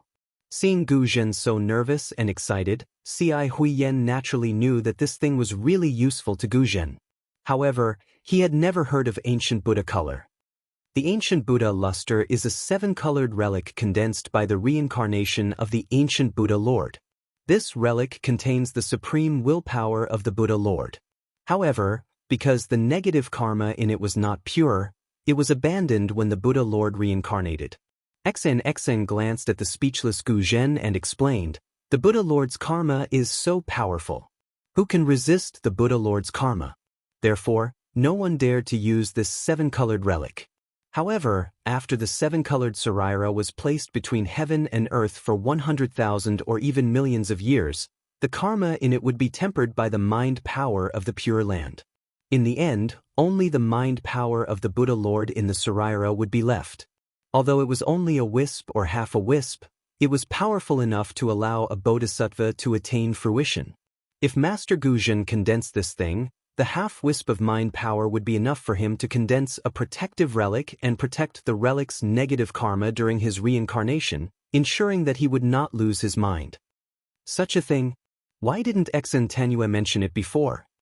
Ci Hui was shocked and asked without hesitation. Xen smiled and shook her head. It's not that I didn't want to explain it to you, fellow immortal. It's just that you and I are not strong enough to come into contact with this thing. If I said it, it would only make you greedy, and it would even be detrimental to your cultivation. Today, I met Master Gu Zhen, and I have a request for you. With your strength, you should be able to give it a try. Naturally, I had to explain it to you. I see. Ci Hui nodded slightly, obviously trusting Xen. I understand now. Then Ci Hui turned to Gu Zhen. Under the moonlight, Gu Zhen's tall figure had stabilized. She said, Grandmaster, does what Xen Tanyue said make sense? That's right. Gu Zhen's eyes flickered under the moonlight. He said, although the path of being a Buddhist Dharma protector isn't smooth, Buddha is merciful and leaves many chances for survival. This ancient Buddha relic is the safest, but it's also the most difficult. Not to mention that the sons of Buddhas who can ascend wouldn't have too many relics left behind. Even if they did, there wouldn't be many. The Pure Land is so vast and there are so many sons of Buddhas. Anyone who can obtain it is a great opportunity. This old monk never thought there would be an ancient Buddha relic left in this world. At this point, Gu Zhen stared at Xen and asked coldly, May I know how I can be of service to you, benefactress? And how could benefactress possibly know the whereabouts of such a supreme treasure of the Buddhist sect? Xen looked up at Gu Zhen's monk robe. His hands hidden under the robe seemed to have formed a Buddhist seal. She smiled faintly and reached out to take a hairpin from her hair. She flung her hand and the hairpin streaked across the air with a golden light before landing in front of Gu Zhen. Grandmaster, you'll know when you see it. But don't reveal my origin. Oh! Gu Zhen frowned. He stretched out his hand, which was as thick as a dragon's claw, and grabbed the hairpin. When he glanced at the hairpin, he was surprised. He looked at the hairpin several times and then at Xen. Finally, he waved his hand and returned the hairpin to Exen. He said, I understand. Since you have such a background, it's no big deal for you to know this secret. Exen took the hairpin and looked at Ci Hui with a smile. Ci Hui immediately waved her hand and said, Exen Tanue, there's no need for this little monk to see it. This little monk befriended Immortal Friend not because of Immortal Friend's origin. If this little monk knew about it, there would be a dispute in my words. This little monk doesn't want to speak without thinking. Heh, that's right. Exen stretched out her hand and inserted the golden hairpin into her hair, not giving Xiaohua the opportunity to examine it. Damn it, is there a need for this? Xiaohua secretly curled his lips. This Xiao has seen Murong Tsongyun from a first-class family and Princess Baihua from Chanu country. Even if you're the daughter of a first-class family, what can you do? This Xiao doesn't even have the mood to tease you. Amitba, I've sinned. This little monk is Di Pu, not Xiaohua from the Dao sect. How can you talk about teasing me? What does New Tanue want this old monk to do? Gu Zhen's tone was somewhat cautious. The female benefactor also changed to New Tanue. It's like this. Exen said concisely, this one invites immortal friend Ci Hui to go to an ancient ruin. That's where the immortals and Buddhas joined hands to kill the Dao sect. As far as this one knows, there's an immortal artifact left behind in the Pure Land world. Immortal? Immortal artifact? Gu Zhen was dumbfounded again. He immediately looked up at the full moon in the sky. He almost suspected that he was dreaming. First, there was the ancient Buddha celestial artifact, and now there was an immortal artifact. This was something he had never dreamt of. Yes, it's an immortal artifact. Exen said with a smile. If it's not an immortal artifact, how could there be the ancient Buddha celestial artifact? But Gu Zhen originally wanted to ask how Exen knew, but thinking of the golden hairpin he saw just now, he felt somewhat relieved. If it's not that kind of origin, how could there be such a secret? This secret was left behind by the Dao sect that we joined hands to kill. Therefore, there are a lot of formations inside. Ordinary Buddhas and Confucian cultivators can't find it, let alone go in. After so many years, the location of this secret has long been forgotten. If this one hadn't looked up an old matter recently, no matter what, I wouldn't have thought that there was such an immortal artifact in the Pure Land world. Exen said again. Since it's an immortal artifact, how can we do it? Female Tanue should ask for help from her own sect. Gu Zhen smiled bitterly. Although he coveted the ancient Buddha celestial artifact, he still knew that this place was not a place where he could escape unscathed. Exen waved her hand disapprovingly. Master, you're wrong. If this one asks for help from others, how could the immortal artifact fall into their hands? Master, don't forget that it's an immortal artifact. Which Confucian cultivator doesn't want it? Until now, this one only dares to tell fellow immortal Ci Hui and Master about this. This one doesn't dare to trust anyone else. Gu Zhen opened his mouth and wanted to say something, but he was stopped by Exen's words. Moreover, this one has made sufficient preparations for this matter. Not only did I read the records of that place clearly, but I also memorized all the formations inside. I also have a well-thought-out plan to break all the formations. As a matter of fact, this one came to the Four Extremes Mountain to borrow a Dao sect magic treasure from Master Heaven Flipping Master to break one of the formations. Of course, since Master Heaven Flipping Master has fallen, you should be able to use his Buddhist alms bowl as well. Oh, so that's how it is. Gu Zhen finally understood. Female Tanue wants to break the Dao sect's water-based formation. Exactly. Exen clapped her hands and smiled. You're right, Master. If you're not in a hurry to return to the Crimson Melon Temple, you can come with us. I estimate that the round trip will take around 20 days. Oh! Gu Zhen was surprised again. Only 20 days? How could there be such a forbidden area near the Four Extremes Mountain? This one has already spoken so frankly. Master, there's no need to force this one any further, right? Exen said with a smile. Gu Zhen's face flushed red, and he smiled embarrassedly. He put his palms together and said, Amit Ba, female Tanyue has indeed given this old monk a difficult problem. Since it's an opportunity, it won't be easy. Xn smiled. If it's so easy to obtain, how could it be called an opportunity? In any case, this one has already explained the reason for this matter. It's up to master to decide whether to go or not. Ci Hui. Gu Zhen thought for a moment, then suddenly asked the little monk, Ci Hui. Ci Hui was clearly taken aback, but he hastily nodded and said, This little monk is here. Do you have any instructions for me, martial ancestor?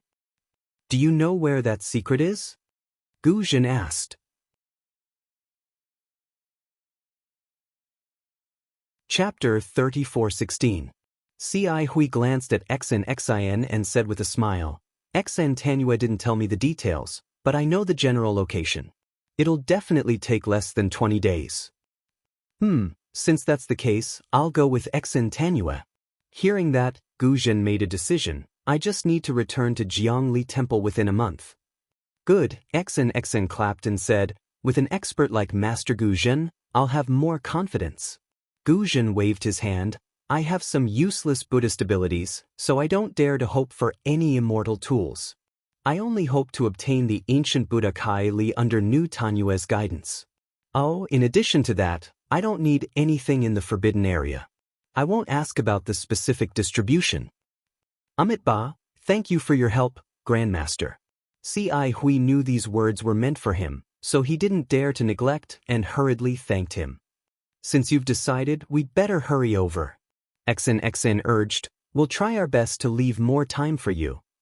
Benefactor Xin, Xiaohua said with a wry smile, now that things have come to this, you should tell me where you're going, right? He, of course. Xin said with a smile, I'm not afraid to tell you that it's Saint River. Even if you know it's Saint River, without my guidance, you won't be able to find the forbidden area. Saint River? Xiaohua was stunned, and so was Gu Zhen. The two of them said almost at the same time. The Saint River of the 3 rivers and 4 seas? Xiaohua blinked his eyes. He had said this sentence, but there was one sentence he did not shout out. Saint Jiang is actually in the Elysium world?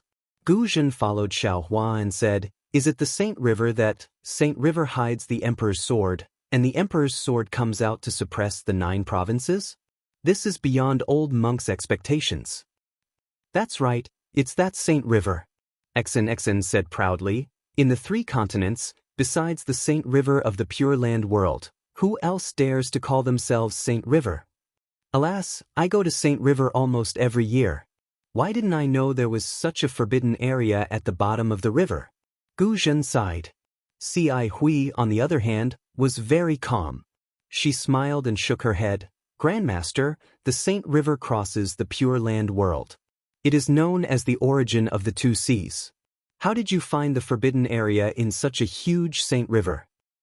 Is the immortal artifact the Son of Heaven's sword? Xiaohua suddenly called out.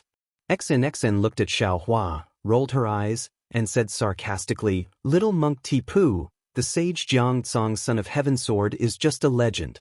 Do you think the Dao Sect's immortal weapon can suppress the 9 regions? If that's the case, where would the face of us Confucian cultivators go? Even without the Son of Heaven's sword. Since Saint Jiang is in the Pure Land world of the Buddhism sect, could it be that the origin of the Confucian cultivators is the Pure Land world? Not the hidden immortal continent? Xiaohua seized the opportunity and unceremoniously retorted. Xin didn't open her mouth, but Ci Hui, who was next to her, was surprised.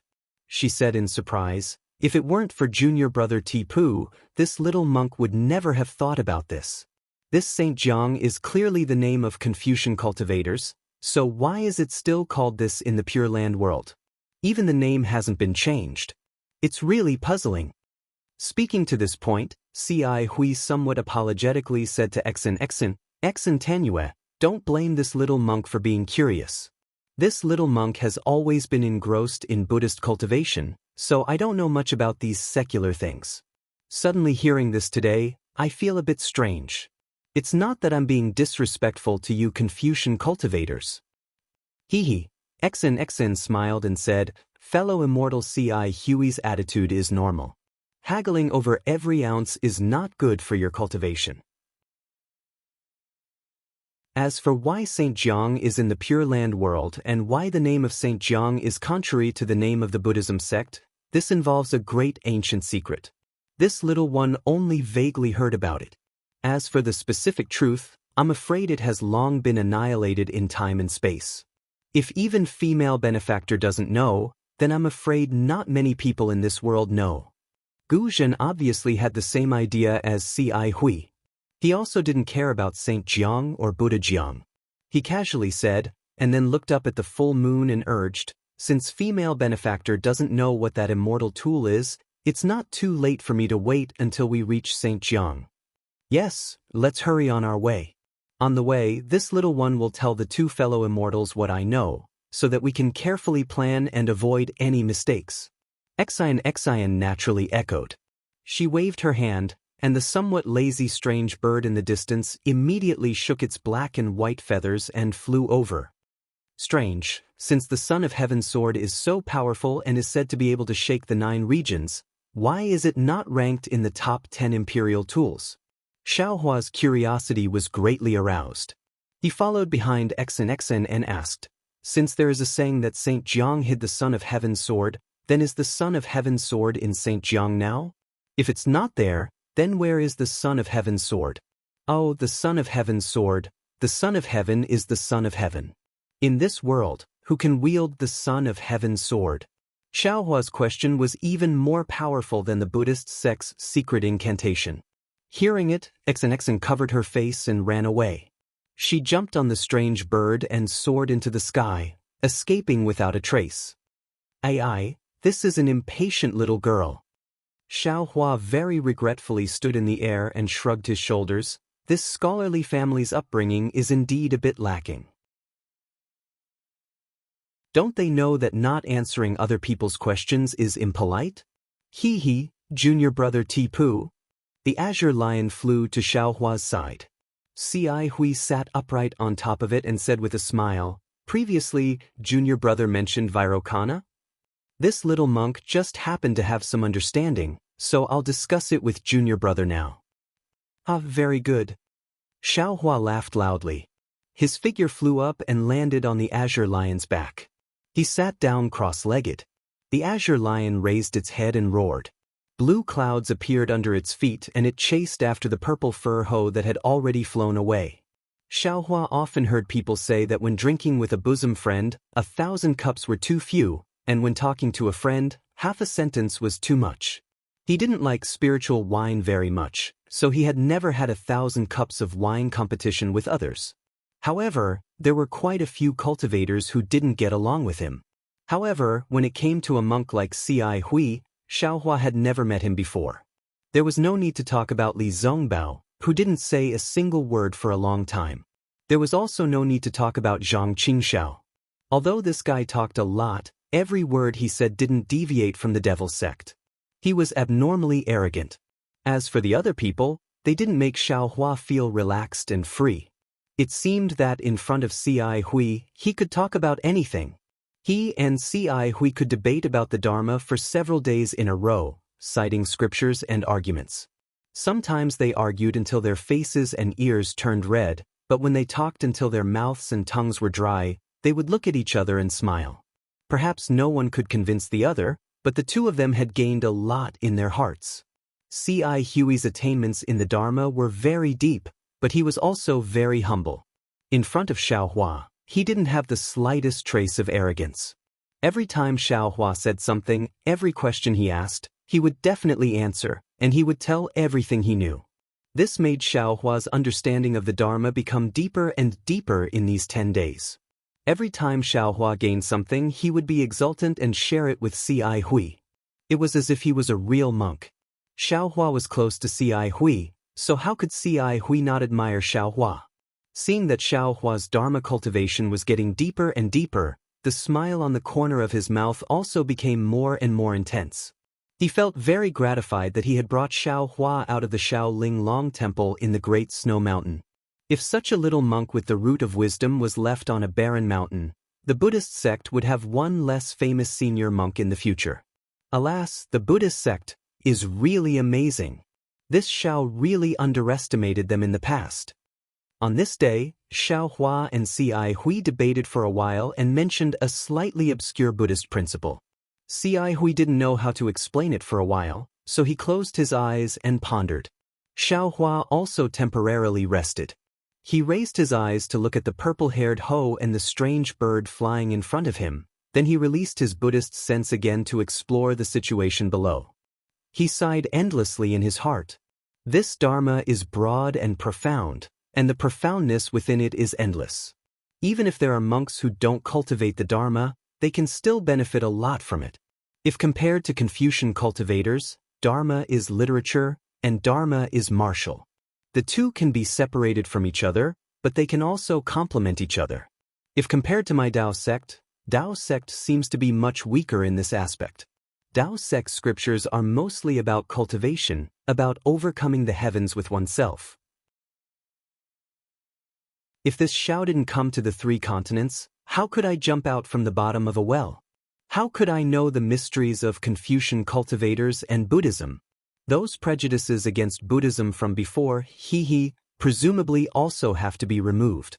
Whether it was Buddhism or Confucianism, there were those who pretended to be sanctimonious, those who pretended to be righteous, those who pretended to be benevolent, those who spoke sweet words but swords at the heart, and those who were cruel and merciless. But at the same time, there were those who were sincere, those who were warm-hearted, those who were open-minded, and those who were kind on the outside but soft-hearted. Didn't they say that the same rice could raise 100 different kinds of people? There are also 10,000 kinds of people under one cultivation sect.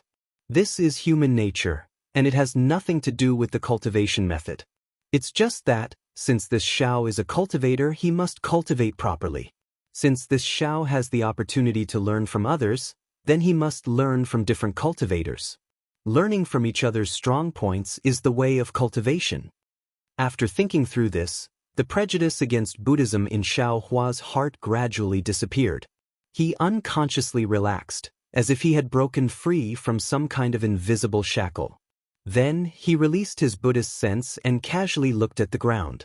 Previously, when Xiao Hua came from the snowy mountain to the 4 Extremes mountain, the road was completely desolate, and it was rare to see people. Not to mention the snowy mountain, which was extremely high and covered in snow. Ordinary Buddhist children wouldn't go there. Even the 4 Extremes mountain was very dangerous. If Xian didn't lead the way, Ci Hui might not have been able to find it. Therefore, what Xiao Hua saw was quite similar to the Dawn Rain continent. But not long after coming out of the 4 Extremes mountain, the scenery of this paradise began to change. The climate gradually became hot, and a kind of warm and dry heat was constantly in the air. On the ground, there were also more greenery. Strange trees propped up the canopy, covering the increasingly dense mortals in the shade.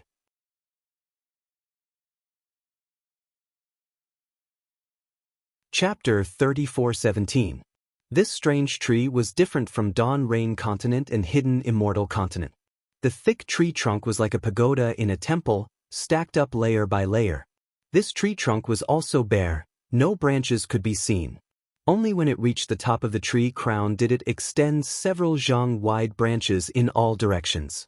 The leaves that made up the tree crown were also interesting. They were like palm leaf fans. When the wind blew, the tree crown swayed, as if a big hand was shaking hundreds of palm leaf fans at the same time. The fruits of this strange tree also attracted Xiao Hua's attention. These fruits were different from spirit fruits and spirit trees. They were not hanging on the branches, but just stuck to the top of the tree crown, raised high. Moreover, each tree only bore 9 fruits. These fruits were of different sizes. The big ones were the size of a head, and the small ones were only the size of a fist. The fruits looked very strong. The green fruit skin tightly wrapped the fruit. Even if it fell from the top of the tree, the fruit would not be torn apart. The scenery was naturally in Xiao Hua's eyes, but what he paid attention to was the people in the scenery. The mortals of Elysium world were no different from hidden Immortal continent, but their skin was slightly darker, and their clothes were different. Most of the men wore short clothes, while the women wore light veils that covered their skin and faces. Of course, in addition to the secular people, most of them were ordinary monks. In Elysium world, there were many temples. These temples were either big or small, and the incense burning there was exuberant. Whenever Xiao Hua's Buddhist sense swept through the temples, he would see pious men and women kowtowing, offering incense and giving money. Of course, Xiao Hua's Buddhist sense was often detected by the senior monks in the temples.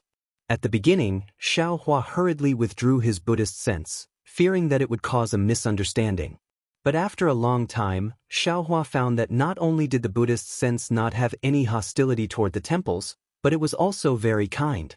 When it came into contact with his Buddhist sense, it would immediately withdraw, without any further warning. Elysium world. Is it really a Elysium world?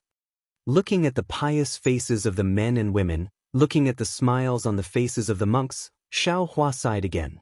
Are the people of Elysium world very satisfied? Alas, in this Xiao's opinion, Buddhism is a special sect among Buddhism, Taoism, and Confucianism. Rather than saying it is a cultivation method, it is better to say it is a kind of faith. Although soul cultivators also emphasized on the power of faith, their believers were all natives of Meng Mountains, and their range was limited. As for the Buddhist sect, because of the doctrine of Buddhism, everyone could believe in the Lord Buddha. Although the power of faith of a single person was weak, and could not be compared to the millions of natives in Meng Mountains, there were so many of them. Perhaps there were hundreds of millions of people in the entire Elysium. This level of power of faith. Holy shit, it should be enough for the Buddha Lord to become a Buddha. Or perhaps this belief was the root of happiness? Since they were all beliefs, what was the relationship between the 12 great gods of soul cultivation and the Buddha of Buddhism sect? Why does my Tao sect not have a Tao ancestor? Why doesn't our Tao sect have any faith? The more Xiao Hua thought about it, the more he thought about it. He had thought about it before, but at that time, it was all doubts and doubts. Now that he saw the prosperity of the Buddhist sect, he couldn't help but think deeply. Ci Hui opened her eyes and saw that Xiao Hua was also pondering with his eyes closed. She smiled and asked, "Junior brother Tipu, have you comprehended anything?" Xiao Hua didn't open his eyes. He smiled and said, "This little monk was a little tired just now, so I took a short rest." Only Xiao Hua himself could solve the problem of Buddhism, Confucianism, and Taoism. He didn't think that this Ci Hui, who only knew about Buddhism, could help him in any way. Look into the distance, we have arrived at the Saint River. Ci Hui didn't think it was a big deal. She pointed her finger into the distance and said with a smile, "Oh, so fast?" Xiao Hua's heart skipped a beat. He opened his eyes and looked into the distance. Sure enough, he saw a stretch of green water spreading between the heaven and earth. One end of the green water was connected to the mountain range and the green shade, while the other end was connected to the boundless sky. The green water in the distance was so close to the color of the sky that it was impossible to distinguish the boundary. It was as if the green water was the falling of the Milky Way. Looking at the green water again, there were white sails smaller than a handkerchief. Under the white sails, there were doll-like boats that didn't move for a long time. Xiao Hua understood that it wasn't that these boats didn't move, but rather that they were drifting like the big boats nearby. It was just that they were too far away from here. The distance that the big boats drifted over was too small in his eyes. Is this the South Sea or the Saint River? Xiao Hua was dumbfounded. Wasn't this river too wide? Nonsense, where is the South Sea? This can only be the Saint River. Ci Hui lightly reprimanded Xiao Hua and said, "This Saint River is known as the origin of the two seas. Not only is it vast and magnificent, it crosses the Pure Land world and has thousands of tributaries that converge into it. Wherever the river reaches, there are hundreds of millions of Buddhists. I don't know how many Buddhists rely on the Saint River to survive." "What is that?" While speaking, Xiao Hua frowned and pointed his finger in a direction. "Oh." Ci Hui didn't understand and followed Xiao Hua's finger. She saw that it was a river bay that was several li in size. The Saint River's water flowed slowly, circling and flowing between two hills. The hills were several li in size, forming a very calm river bay. The two hills were ordinary and not very tall. However, on the hills, there were two Buddha statues that were several zhang in size. Therefore, this river bay was different. At this time, on top of the hills, there were many men and women who climbed up with difficulty and piously prostrated themselves in front of the Buddha statues. Below the hills, the river bay was abnormally lively.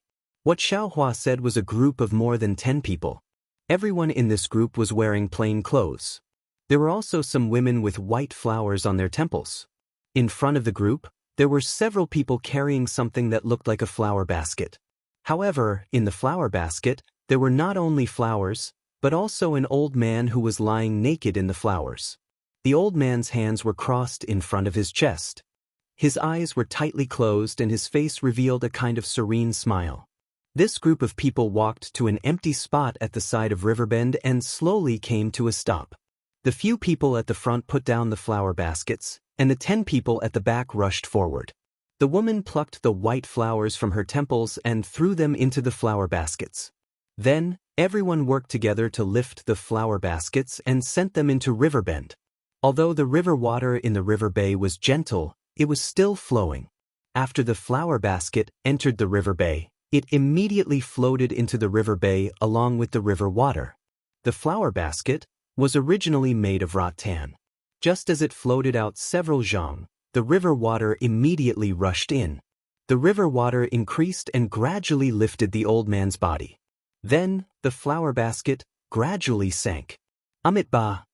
At the side of the river bay, the more than 10 men and women had smiles on their faces. Although there were some women with sparkling and translucent tears at the corners of their eyes, they still chanted the Buddhist scriptures in an abnormally pious manner. Following everyone's gaze, the flower basket sank to the bottom of the river bay. The old man's body was indeed half sinking and half floating, moving along with the river flow. It was very obvious that this was the old man's funeral. These more than 10 men and women should be the old man's children and relatives. If it was just this, Xiaohua might not be surprised. Whether it was the cremation of the old monk from the exquisite temple or the burial of the ordinary cultivators from the Xiaoyu continent, Xiaohua had seen them all. This water burial was not considered rare. However, this river bay was more than 10 li in size. Not only were there many people at the side of the river bay, there were also many people inside the river bay. Of the people inside the river bay, some were taking a bath, some were immersing themselves in the water devoutly. Of course, there were also some people who were floating on the water just like that. It was unknown whether they were dead or alive. The people outside the river bay, some were kneeling by the side of the river, kowtowing to the ground. It was unknown what their mouths were muttering. Some were prostrating themselves on the water, devoutly cupping the river water with their hands and drinking it in big mouthfuls. There were also some people who were holding a few boxes in their hands, splashing something into the river water. If Xiaohua was not surprised, it should be the embers of the corpse after the fire. When the old man's corpse slid into the river water, there were still a few people who were wildly drinking the river water. These people only slightly moved to the side. Then, they simply ignored the old man and continued to pour the river water into their mouths. As for the old man's corpse floating by, the people in the river water turned a blind eye to it. They simply did not care. The people in the river water did not pay attention to the old man's corpse. However, the fish in the water and the birds in the sky did. Not long after the old man's corpse floated into the river bay, fat river fish swam over and surrounded the naked corpse in the water. On the river surface, several birds also flew down, either eating the river fish or swallowing the corpse. As for the old man's son on the river bank, not only did he not anxiously chase away the birds and fish, his face was instead filled with joy. These people, aren't they too crazy? Xiaohua looked at the inconceivable actions of the various people in the river bay and unconsciously became dumbstruck. He whispered, Amitabha. Ci Hui, however, acted as if this was a common occurrence. She chanted Buddha's name and laughed. What's so strange about this? Junior brother Tipu is a bit obsessed. Junior brother Tipu, don't you know? Although this saint river has the title of a Confucian saint, Our Buddhist sect has never planned to change its name. However, this great river that runs through the Pure Land world already has no name in the hearts of billions of Buddhist people. Whether it is called Saint River or Buddha River, in the hearts of Buddhist people, it is only a Buddha river. It is a river that is unique in the hearts of billions of Buddhist people. It is a river that is filled with the blessings of Buddha, a river that carries the past life, present life and future life of Buddhist people. Looking at Xiao Hua's slightly frowning appearance, Ci Hui excitedly said, "Junior brother Tipu, seeing this scene, could it be that you are not happy? Could it be that you don't feel that this is the eternal state of Buddha's light in our Pure Land world? Do you know that this great river is connected to the land of bliss in the hearts of Buddhist people? The origin of this river is the exit of the land of bliss. The destination of this river is the entrance of the land of bliss. Look at that newborn baby boy. After he was washed in this river, he received the blessings of Buddha. As for that old man who just passed away, he washed the dust of his life here. His dirty and smelly skin was left in the river. His clean soul flowed into the land of bliss along with the river."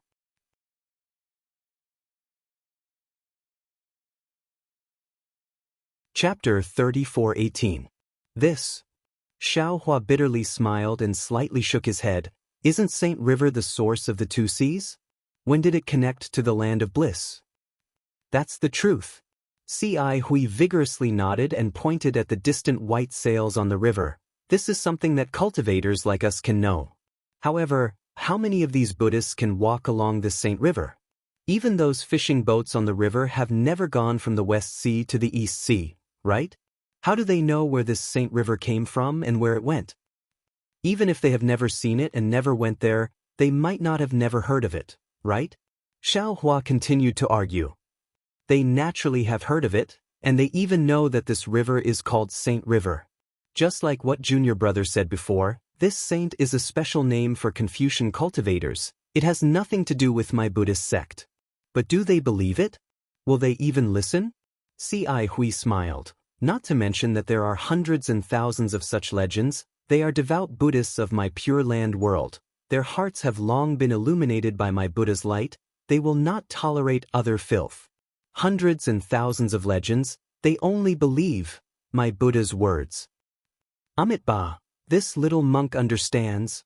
Xiao Hua slightly sighed. He already understood the trick. Previously, he was still thinking about the benefits of faith. Now he saw the drawbacks of faith. To believe and be true is to be devout, but to believe and be foolish is to be evil.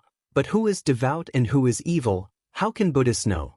They can't jump out of the well. They can't distinguish the direction of the river. Only cultivators like Xiao Hua who can jump out of the well can clearly see the direction of the river. However, thinking about the great formation at the bottom of the West Sea and the vast border of the three continents, Xiao Hua shuddered. He really doesn't know how deep this well is. While speaking, the azure lion has already flown over this river bend. At the place where the river bend enters the river, the old man's corpse that Xiao Hua just saw once again emerged a few times and slowly sank into the depths of the river. At the place where the corpse sank, a few small whirlpools appeared. These whirlpools also disappeared in a flash. Looking at the place where the whirlpools disappeared, from time to time, a few white bones emerged from the river. It seems to be the corpses that were previously buried in the water. How dirty is this river? Xiao Hua looked. He was too lazy to talk to the excited Ci Hui. His heart felt a chill. Fortunately, as the azure lion flew into the heart of the river, the water became increasingly green. The things that could be seen at the river's edge also disappeared. Some fish that were unwilling to be left out also rejoiced. Flocks of birds also flew from the side to join in the fun. It made Xiao Hua's somewhat gloomy heart. Xen didn't pay attention to Xiao Hua and Ci Hui. She rode the strange bird and flew in front of Guzhen. The two of them kept talking about something. They seemed to be discussing how to enter the danger zone. At this moment, she led the three of them straight into the heart of the river. Seeing a strangely shaped reef emerging from the river, she stopped again and looked at it. Then, she patted the strange bird's neck again and flew towards the upper reaches of the Saint River. After flying for half a day, he finally stopped. He turned his head and looked at Xiao Hua and Ci Hui who were following behind him. He faintly pointed below and said, "It's here." Before Ci Hui could speak, Gu Zhen, who was standing next to Xen, had a strange look on his face. He seemed to be in disbelief as he said, "Is Xen Tanue wrong? This is the famous Nightmare Reef Bay of the Sage River. How could it be the location of the Dao Sex Array Formation? What's impossible?" Xen smiled and said, "Taoism's array formations are unpredictable to begin with. Moreover, this is a forbidden area passed down from ancient times." That's right. I'm not denying Taoism's formation, nor am I doubting Tan Yu's discovery. I just feel that countless Buddhist seniors have come here to explore for thousands of years. How could they not find any clues? Gu Zhen seemed to have lost his composure at this moment. His expression became even more anxious as he hurriedly asked. When Xiao Hua heard the two's words, he glanced at Ci Hui's frown and lowered his head to look at the river. He saw that the river's surface was completely different from before. The other parts of the river were completely calm. Even if there were some surging waves, they were ordinary waves. After the waves passed, the river's surface was completely flat. The river had a circumference of a few miles, and was filled with whirlpools of different sizes. These whirlpools were letting out strange moaning noises, and gusts of strong wind were blowing in and out of the river, wreaking havoc in this area. Also, these whirlpools looked disorderly, but there was a dark gray shadow between 2 or 3 whirlpools. This shadow couldn't be dispelled even under the scorching sun. Xiao Hua didn't dare to release his spiritual sense. The chaotic wind around his nose already told him that the world's spiritual energy here was extremely chaotic. It wasn't the kind of order that was commonly seen in Taoism's array formations. Xiao Hua glanced at the strangeness of the river and asked Ci Hui in a low voice, "Is there a saying in Nightmare Reef Bay?" Ci Hui also shifted her gaze away from the river and said with a bitter smile, "It's not just a saying. It's simply a notorious name. This body of water is extremely strange. If a feather falls on it, even if it doesn't get sucked into a whirlpool, it won't float on the river's surface. All the boats that pass through here, regardless of whether they belong to ordinary Buddhists or Buddhist sect disciples, are not spared. They all sink into the water and turn into wood chips. The entire process is like a nightmare, so it's called Nightmare Reef Bay by the people nearby. The reason why it's called Nightmare Reef Bay is because there were previously people who believed that there were a large number of reefs under the river that caused such a strange scene. Those boats also sank after touching the reefs. However, after the investigations of my Buddhist sect seniors, there isn't a single reefs under this body of water. Apart from the fact that there aren't any fish or ordinary marine life, there isn't anything different here. There are even many seniors who used Heaven's Eyes to investigate, but apart from the river, they found nothing. As time passed, no more ships passed by this place, and no more Arhat came here to investigate. This place became a stretch of stagnant water. It's like a nightmare that no one likes. That's not all. Ci Hui turned her head at this moment and said rather viciously, "This area of several dozen miles is very strange. At specific times, it will produce an illusion. The illusion's range is extremely large, more than 100 miles. Not only will the passing boats fall into it, the mortals on the boats will also lose their senses and enter a nightmare. When they come out of the illusion, they will either go crazy, be happy, be sad, or become demented, and so on and so forth. Even my Buddhist sect disciples are not spared. Of course, these people can be considered lucky to be able to escape from the illusion. When this old monk was young, I had a junior brother who was ordered by his master to go somewhere else. He occasionally passed by the Nightmare Reef Bay and accidentally encountered the illusion. He disappeared without a trace, and to this day, it's unknown whether he's alive or dead. My Crimson Reed Temple sent out disciples to search for several days, but they didn't find any clues. This old monk was also part of the search that day, and even used my Buddhist awareness to explore the borders of this body of water. This old monk still clearly remembers the apprehension and uneasiness in my heart at that time, afraid that this body of water would suddenly unleash its power and suck me in. At this point, Ci Hui lowered her head and looked at the mouth-like vortexes below her. She sighed and said, "Since that day, old monk has never come here again. I haven't even come within 100 miles of this place. If not for New Tanyue bringing me here today, this old monk definitely wouldn't have come." "So that's how it is." XN nodded slightly. No wonder Great Master reminded this one earlier. This one didn't expect there to be such an old story. Amitba. If it's as New Tanyue said, this place is an extremely hidden ancient formation. New Tanyue can take out the immortal weapon inside and destroy this formation to avenge my junior brother. Even if this old monk can't obtain the ancient Buddhist Kylie, this old monk is still willing. Guzhen said somewhat sadly. XN didn't know whether to laugh or cry, and she smiled apologetically. Great Master thinks too highly of this little girl. This formation was left behind from ancient times. Even an immortal weapon is not the formation eye of the formation. Even if this one is lucky enough to obtain an immortal weapon, it's impossible to destroy this formation. If it's possible, we can find the corpse of the junior brother that Great Master mentioned. It's already good enough. Hearing this, Gu Zhen's body trembled slightly. He actually took a long breath, and then said with a wry smile, "Corpse? So many years have passed. How can we still find a corpse? Even if there are, how many corpses have been piled up since ancient times? How can we still distinguish them?" "Grandmaster?" Gu Zhen's reaction was very strange. Not only did Xiaohua and XN see the abnormality, but Ci Hui was also somewhat puzzled.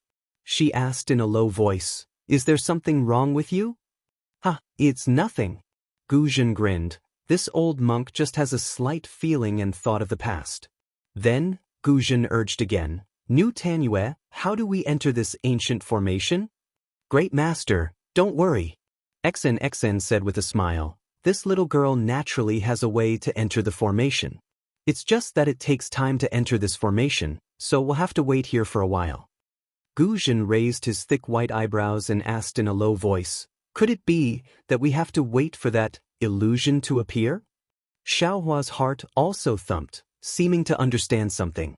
Fortunately, XN hurriedly explained, "Great Master, this little girl doesn't know whether the illusion of the Nightmare Reef Rock is related to the formation, but according to the records, entering the formation doesn't need to go through any illusion formation, but we still have to wait until dusk or sunset." "Sunset?" Hearing this, Xiaohua and the other two involuntarily raised their heads. However, at this moment, the sky was covered with dark clouds. How could they see the sun? When the three people's puzzled gazes fell on XN's face, she clapped her hands and took out an ink cloud pupil. She said with a wry smile, "The situation inside is all in this ink cloud pupil, but there are some origin formation restrictions inside that others can't see."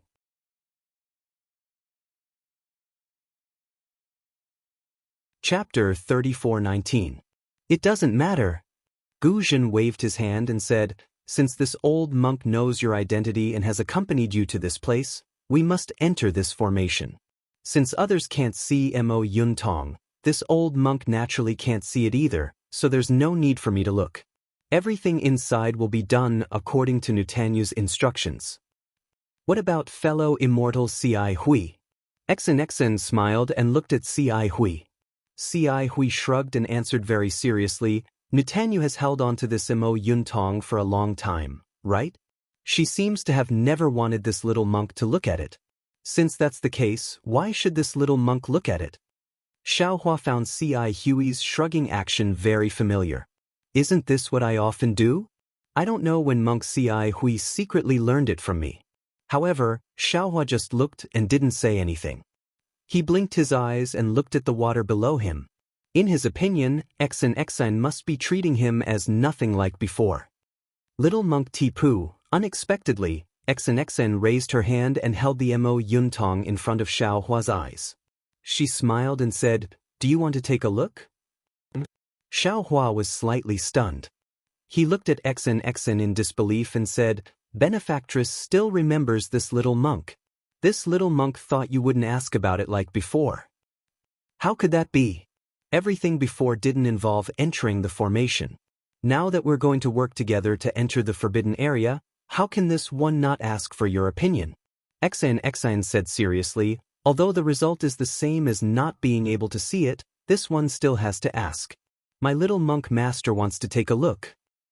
From what benefactress said, Buddhist awareness can't see through this Mo Yuntong. Xiao Hua said with a smile. Xan frowned and said, that's right. This one already said it before. What if this little monk can see it? Xiao Hua stretched out his hand and was about to grab the Mo Yuntong in Xan's hand. Just as Xiao Hua expected, Xan didn't withdraw her hand and even stretched it forward a bit. She smiled and said, it's best if this little monk can see it, so that I won't have to say anything in the future and fellow Immortal Hui can rest assured. Xiao Hua withdrew his hand as soon as he touched Mo Yuntong. He looked at Xan's dark and rough face and said with a smile, since Buddhist awareness can't see it, why should I? Even senior brother Hui is at ease with you, so why can't this little monk be at ease? Why do I feel like this little monk doesn't trust me? Xan snorted and withdrew her hand. I've never met you before, benefactress. I've just shaved my head and entered Buddhism, but you've already tricked me into leaving the mountain. Who knows what you're up to? Xiao Hua placed his hands behind his back and laughed loudly. Now that we're about to enter the ancient array formation, what's wrong with this little monk asking a few more questions and probing a few more times? Don't tell me that I, the Arhat of Buddhism, am someone who can be easily fooled? Cough cough. Without waiting for Xan to say anything, Hui coughed twice and said in a low voice, Junior brother Tipu, pay attention to your image. You are now a disciple of my Buddhist school. Speaking nonsense will damage your merit. Cough cough. Hearing Hui's reminder, Xiao Hua couldn't help but cough. This was going deep into the ancient array formation. Their lives could be in danger at any time. According to Xiao Hua's knowledge, Hui didn't seem to know Xan's origin and background. They were just friends. How could Hui trust Xan so much? She didn't even ask about the situation inside the array formation and wanted to follow her in? If she was used as a cover or something, wouldn't her death be in vain? His probing like this didn't seem to be excessive, right? Could it be that this Buddhist disciple's behavior and sitting posture were more important than her life? Xiao Hua smiled bitterly. He looked at Hui and then at Xan and said, there's still some time before dusk. If benefactress Xan has the heart, you might as well tell this little monk and others the details of this ancient array formation in Mo Yuntong. Although I'll listen to benefactress's arrangements, if we listen to her in advance, we'll at least know what to do, right? Or we can also give benefactress some suggestions. Hearing this, Xan nodded slightly. She looked up at the sky and said, little monk, you're right. Although I've already told fellow Immortal Hui some things, now we'd better discuss it properly. However, when Xan told him what she knew, Xiao Hua didn't know whether to laugh or cry. Because according to Xan, this was indeed an ancient array formation. However, as for what kind of array formation it was and how many dangers there were, she didn't know.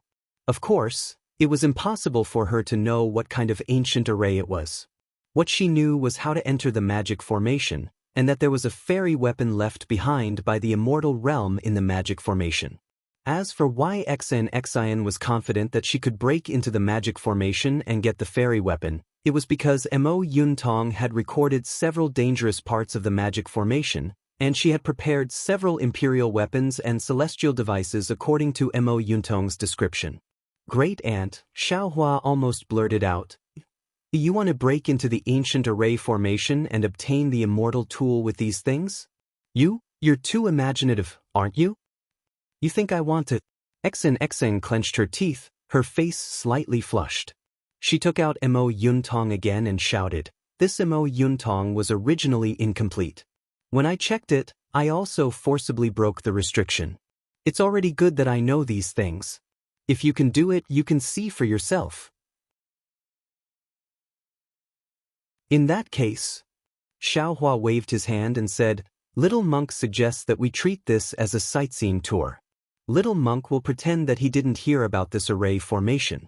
You and I will rest here for a while and look at the nearby scenery. Then we'll cup our hands and say goodbye. How about we go about our own business? Junior brother Deepu, Ci Hui said with a smile, could it be that you didn't want to enter this array formation before? Aren't you interested in the ancient Buddha's fortune inside? Xiaohua shrugged and said with a smile, Benefactor Exin said it well. Little monk was originally here to join in the fun. If there was Master Fontien's magic tool, little monk wouldn't have come. Now that Master Guzhen is here, little monk's role as a Buddhist disciple is also gone. Little monk has never been interested in treasure hunting. Little monk came with senior brother just to listen to senior brother talk about Buddhism and enjoy it. Beside him, Guzhen looked at Xiaohua and said in all seriousness, Little monk, what you think makes sense. However, if it was another array formation, little monk might persuade Exin Tanue to stop. But this is the Nightmare Reef's array formation. Even if Exin Tanue stops now, little monk, we'll still try it. Why? Ci Hui wanted to persuade Xiaohua, but when she heard Guzhen's words, she couldn't help but be stunned. Could it be that the junior brother mentioned by Master Exin Xian's face was green and red because of Xiaohua's words? She was a little angry. Now her heart was moved and she said anxiously, could it be Master's? Yes. Guzhen raised his head and sighed. Looking at the gloomy clouds, a trace of tears actually flashed in the corner of his eyes. That junior brother of this old monk is this old monk's younger brother. When Ci Hui said this, everyone's heart was heavy. Xiaohua had already felt that this junior brother might have some connection with Guzhen, but he didn't expect them to be so close. When this old monk was young, my family was poor. Before my younger brother was born, my father passed away. This old monk was only 4 years old at that time. My impression of my father was very shallow. After father passed away, mother was the only one who took care of old Na and my younger brother. Life was extremely difficult. When old Na was 10 years old, our family encountered a rare flood. Even now, old Na can still clearly remember that day when the waves reached the sky.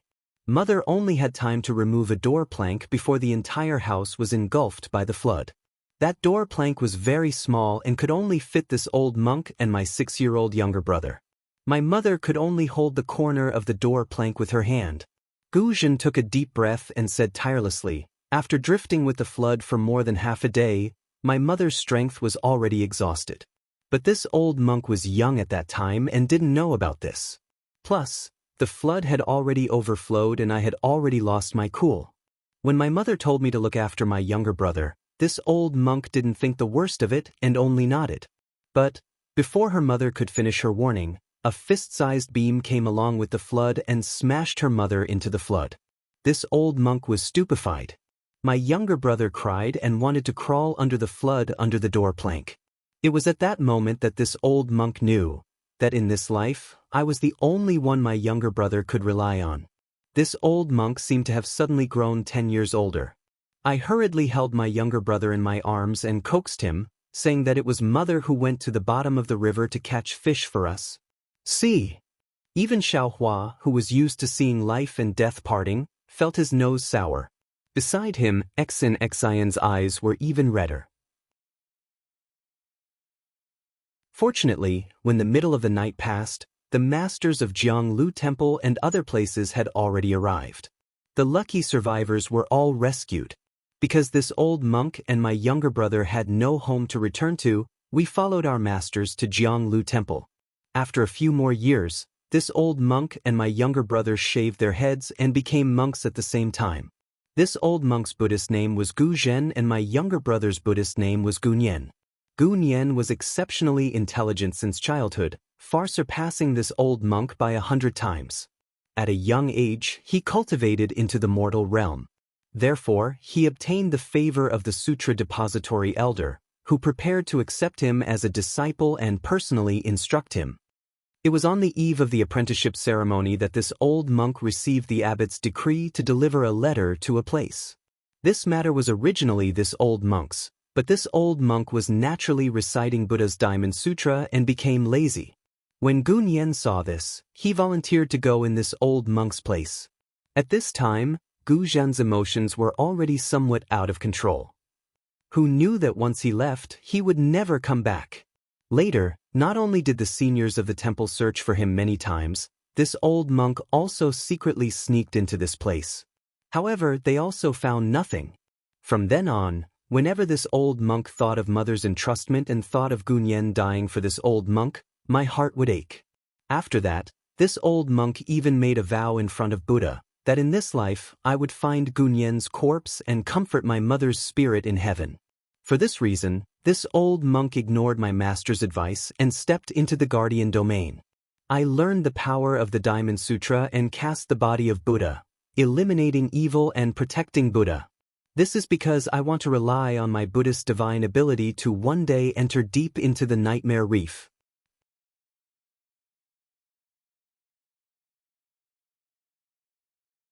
Chapter 34:20. At this point, Gu Zhan looks at Xiao Hua, then at Ci Hui and Xen. He says word by word, "Previously, I didn't dare to face it because I didn't have the confidence. Now that Buddha has used your hands to lure me here, how can I not take the risk and fulfill my wish?" Hiss.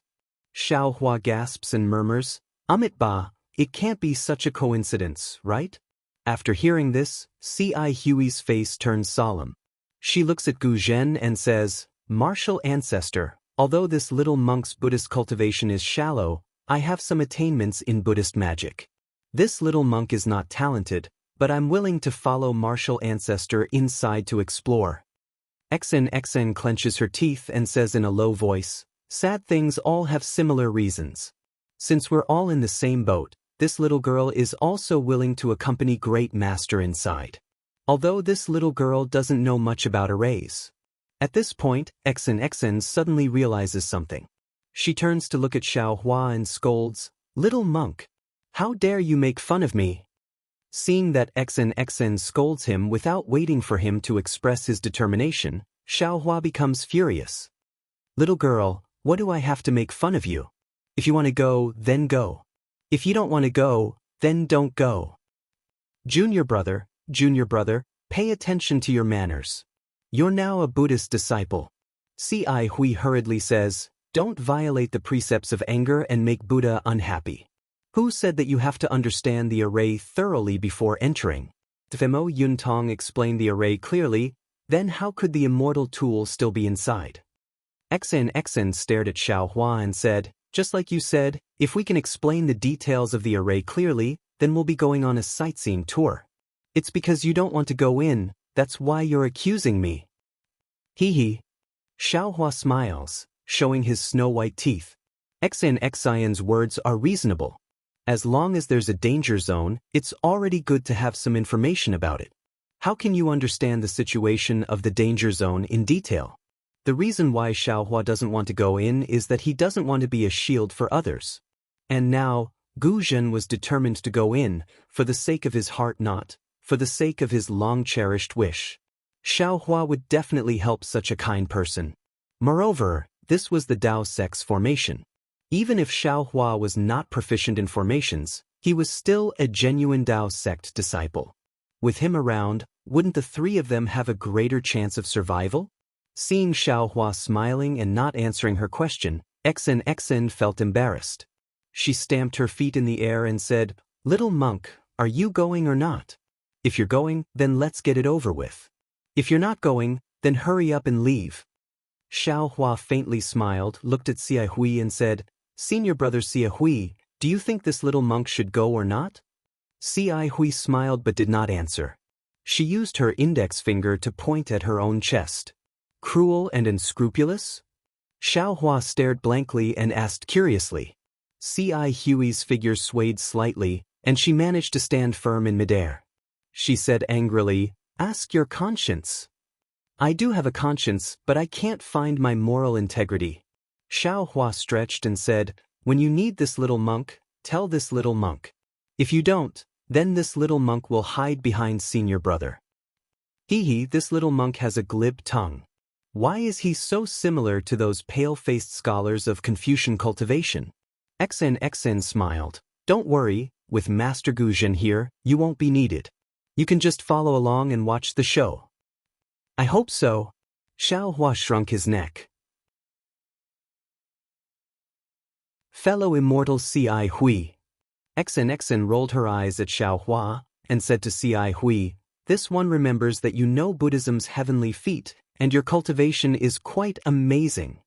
And it's not amazing, but since heavenly feat is called heart's desire, this little monk can go anywhere within 1,000 feet at will, in just a blink of an eye.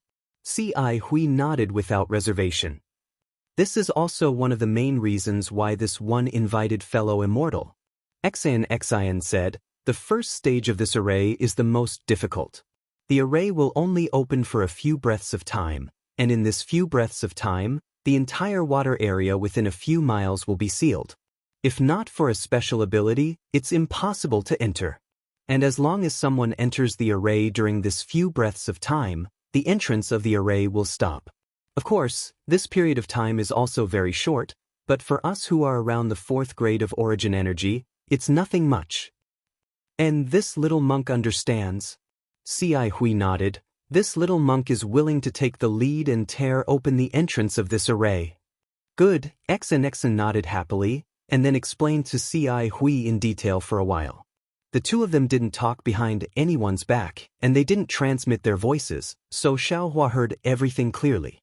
Although the situation described by XNXN wasn't very clear, Xiaohua already knew that this was definitely a Dao sex array.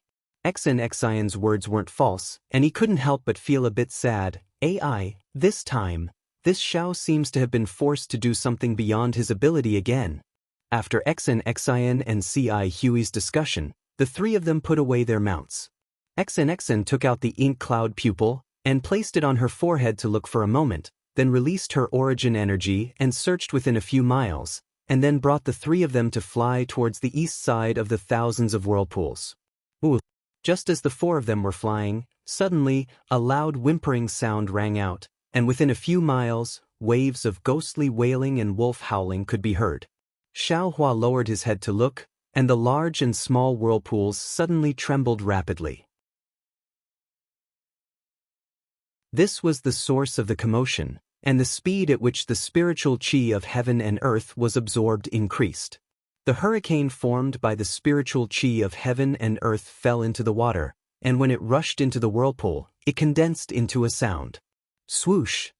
Without waiting for the others to make a move, XNXN stretched out her hand and took out an emerald green handkerchief from her sleeve. With a shake of her hand, she threw it into the air. Clouds and mist gushed out from the handkerchief, and after absorbing the noble chi, it turned into a cloud that covered everyone's head and immediately blocked the hurricane. Ooh, ooh, ooh. The whimpering sound in the water rose and fell one after another, like a frightening melody. The rhythm was like a tide that rushed into everyone's ears. Amitabha! C.I. Hui chanted Buddha's name, and his hands formed the Akala seal. The Buddha's light emitted from his body, and also covered the four of them, and that frightening melody could no longer enter. Quickly look! XNXN suddenly pointed with her hand, and cheerfully called out. Following the direction that XNXIN pointed, a trembling tornado gradually appeared in the thousands of whirlpools along with the melody.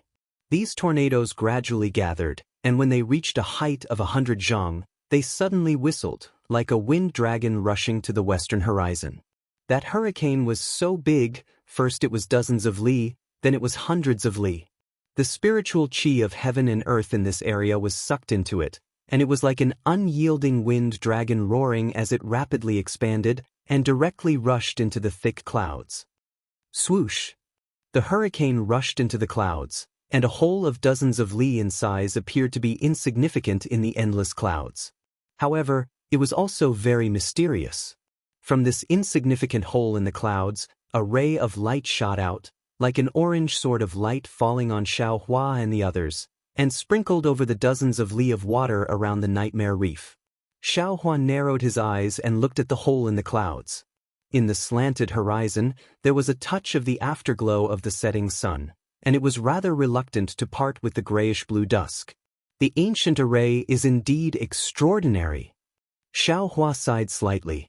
He could also be considered a grandmaster array master, and when he saw the array open, his thoughts were different from others. If this Xiao was the one setting up the array, I really wouldn't know how to set up an array that corresponds to the time. However, when he thought of this, Xiao Hua's heart moved. Oh, perhaps this array doesn't pursue the details. It should be related to, right? It should be related to the power of the sun and moon. If this Xiao knew how to use the power of the sun, moon, and stars in an array, I think I can also set up such a mysterious array. While Xiao Hua was pondering, the ray of light that fell on the several li of water had a beautiful change. The orange ray of light first spread out on the water surface, and then it actually followed the ripples of the water and converged towards the thousands of whirlpools. When the rays of light entered the whirlpools, the entire water body let out a low roar, and the water surface gradually rose. However, it rose by more than 3 inches. The thousands of whirlpools suddenly froze, and the orange ray of light also froze, like thousands of morning stars. This freezing only lasted for an instant, and then all the whirlpools suddenly reversed, and the rays of light within the whirlpools rushed out, rapidly swaying within several li. Every ray of light formed a palm-sized light shadow in the air, and the thousands of light shadows swayed in confusion, as if they were dancing with a group of demons, and it was even more bizarre. This. Xiao Hua's gaze swept over, and his eyes flashed with confusion. The space above the water body was restricted by the array, and the spiritual energy of heaven and earth was already thin. These flashing lights didn't cause any fluctuations, and he really didn't understand how to open the array. Fellow Immortal Ci Hui. At this moment, Xen Xian's voice was filled with excitement, and she hurriedly said, "The ancient array has restricted divine sense, and has very little effect on Buddhist sense. In particular, there is no spiritual energy of heaven and earth here, and even the noble qi is a restriction, so your Buddhist divine ability is also very little affected. If you see a door appear in this light shadow, it's a door. As for what the door looks like and where it appears, according to the records, it's not fixed. Just as we've discussed before, fellow Immortal can immediately use the heart intent technique to enter." But Ci Hui had already released her Buddhist sense, and her eyes were also unblinkingly staring at the light shadow swaying irregularly in the sky above the water body. She didn't dare to be negligent in the slightest, and only answered casually. Seeing Ci Hui, Xen, and Guzhen all staring at the light shadow in the sky, Xiao Hua frowned, but his eyes were fixed on the whirlpools above the water. After all, he was a formation grandmaster, and he knew that the changes of light-shadow came from the whirlpools. Tracing back to the source, if he wanted to find the pattern of the changes of light-shadow, he still had to look at the whirlpools. Moreover, if the 3 of them were looking at the light-shadow in the sky, Xiao Hua wouldn't be delayed by looking at the side alone.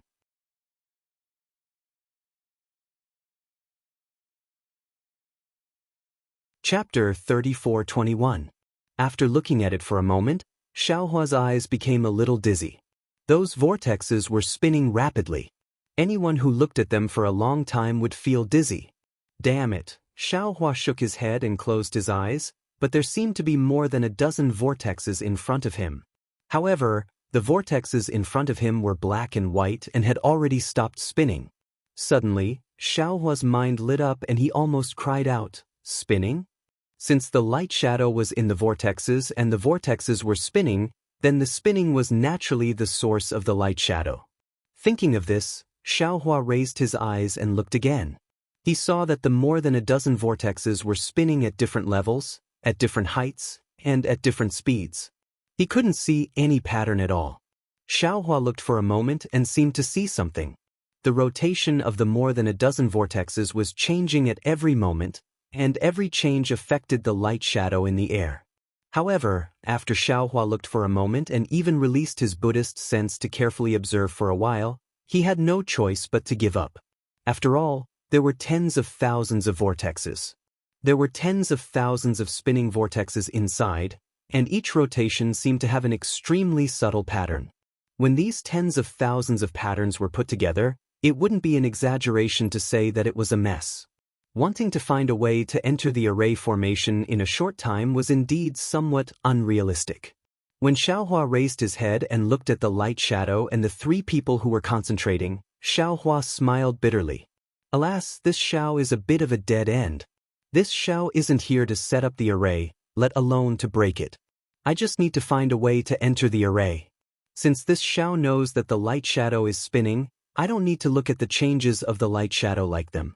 However, I also don't need to find the pattern of the rotation of these vortexes. With this thought, Xiaohua closed his eyes. His Buddhist sense fell on the water like a cool breeze, and it was as if Xiaohua's heart had calmed down. Xen had been paying attention to Xiaohua. Seeing that he wasn't looking at the light shadow and was looking at the water instead, she had already frowned. Now that he saw that Xiaohua had actually closed his eyes and only released his Buddhist sense to scan the water, he was even more puzzled. A trace of vigilance appeared in his heart. He looked at the light shadow and then looked at Xiaohua. Xiaohua's origin was a bit strange. Xian had also asked Ci Hui about it through voice transmission. Although Ci Hui had never seen Xiaohua use Buddhist supernatural powers, based on Xiaohua's Buddhist awareness alone, Ci Hui knew that Xiaohua's Buddhist supernatural powers might not be inferior to hers. This kind of person with an unknown origin and uncontrollable cultivation base was not a good choice to travel with them. However, Ci Hui had also sensed Xiaohua's deep roots of wisdom through the debate of Buddhist principles. He was not the kind of evil person that Xian thought he was. That was why she insisted on bringing Xiaohua along. Seeing that they were about to enter the array and Xiaohua's strange behavior, how could Xian not be vigilant? Senior brother Ci Hui, you have to be careful. After another half a cup of tea or so, there might be an abnormality. Right when Xian was vigilant, Xiaohua suddenly spoke out. Xian was shocked and anxiously asked, "You? How did you know?" Xiaohua's heart had calmed down, so he could see more. In his Buddhist sense, the thousands of whirlpools were like thousands of spinning tops, spinning crookedly. After looking at them for a while, Xiaohua understood that although these whirlpools had different shapes and sizes, as long as the rotation of the whirlpools reached a certain pattern, it would produce a special change. And the simplest part of this pattern was that it was the same. Since he knew that the rotation of the whirlpools was the same, Xiaohua only observed for a moment before he made a decision in his heart and casually reminded Ci Hui. This little monk's intuition may not be true. Xiaohua didn't have time to explain. Moreover, he didn't know whether what he said was correct or not, so he vaguely replied. Xian slightly curled her lips. She wanted to look at the water, but she didn't dare to give up on the light shadow in the air. She simply ignored Xiaohua and focused on looking at the sky. Since he knew that the whirlpools were the same, the door to the formation could be opened. Xiaohua began to calculate where the entrance to the formation would open. Although Buddhist sense was the best at observing minute details and was very useful in observing the whirlpools, Xiaohua also understood that the opening of the formation's entrance was definitely related to the spiritual energy of heaven and earth. If he wanted to know the location of the entrance, he could only use his divine sense to observe the changes in the spiritual energy of heaven and earth, or even use his transcendence vision. Of course, Xiaohua was now a little monk of the Buddhist sect, so it wasn't suitable for him to use his divine sense. If he used his transcendence vision, it would be somewhat overkill. After thinking for a moment, Xiaohua released his soul sense.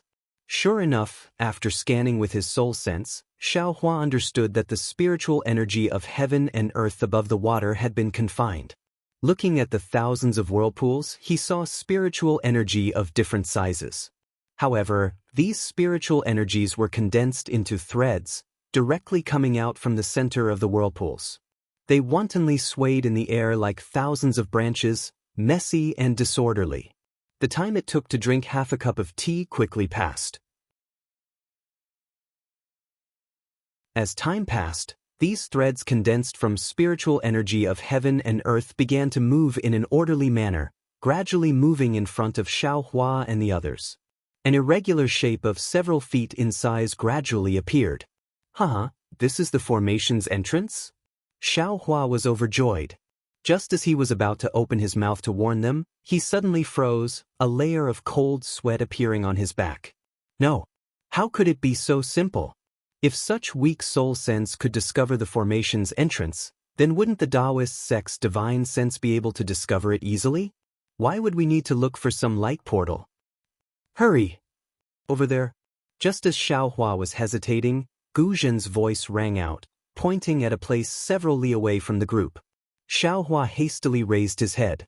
Sure enough, over 10 zhang in the air, thousands of light shadows suddenly condensed together, slowly forming a 3-meter-wide orange-red portal.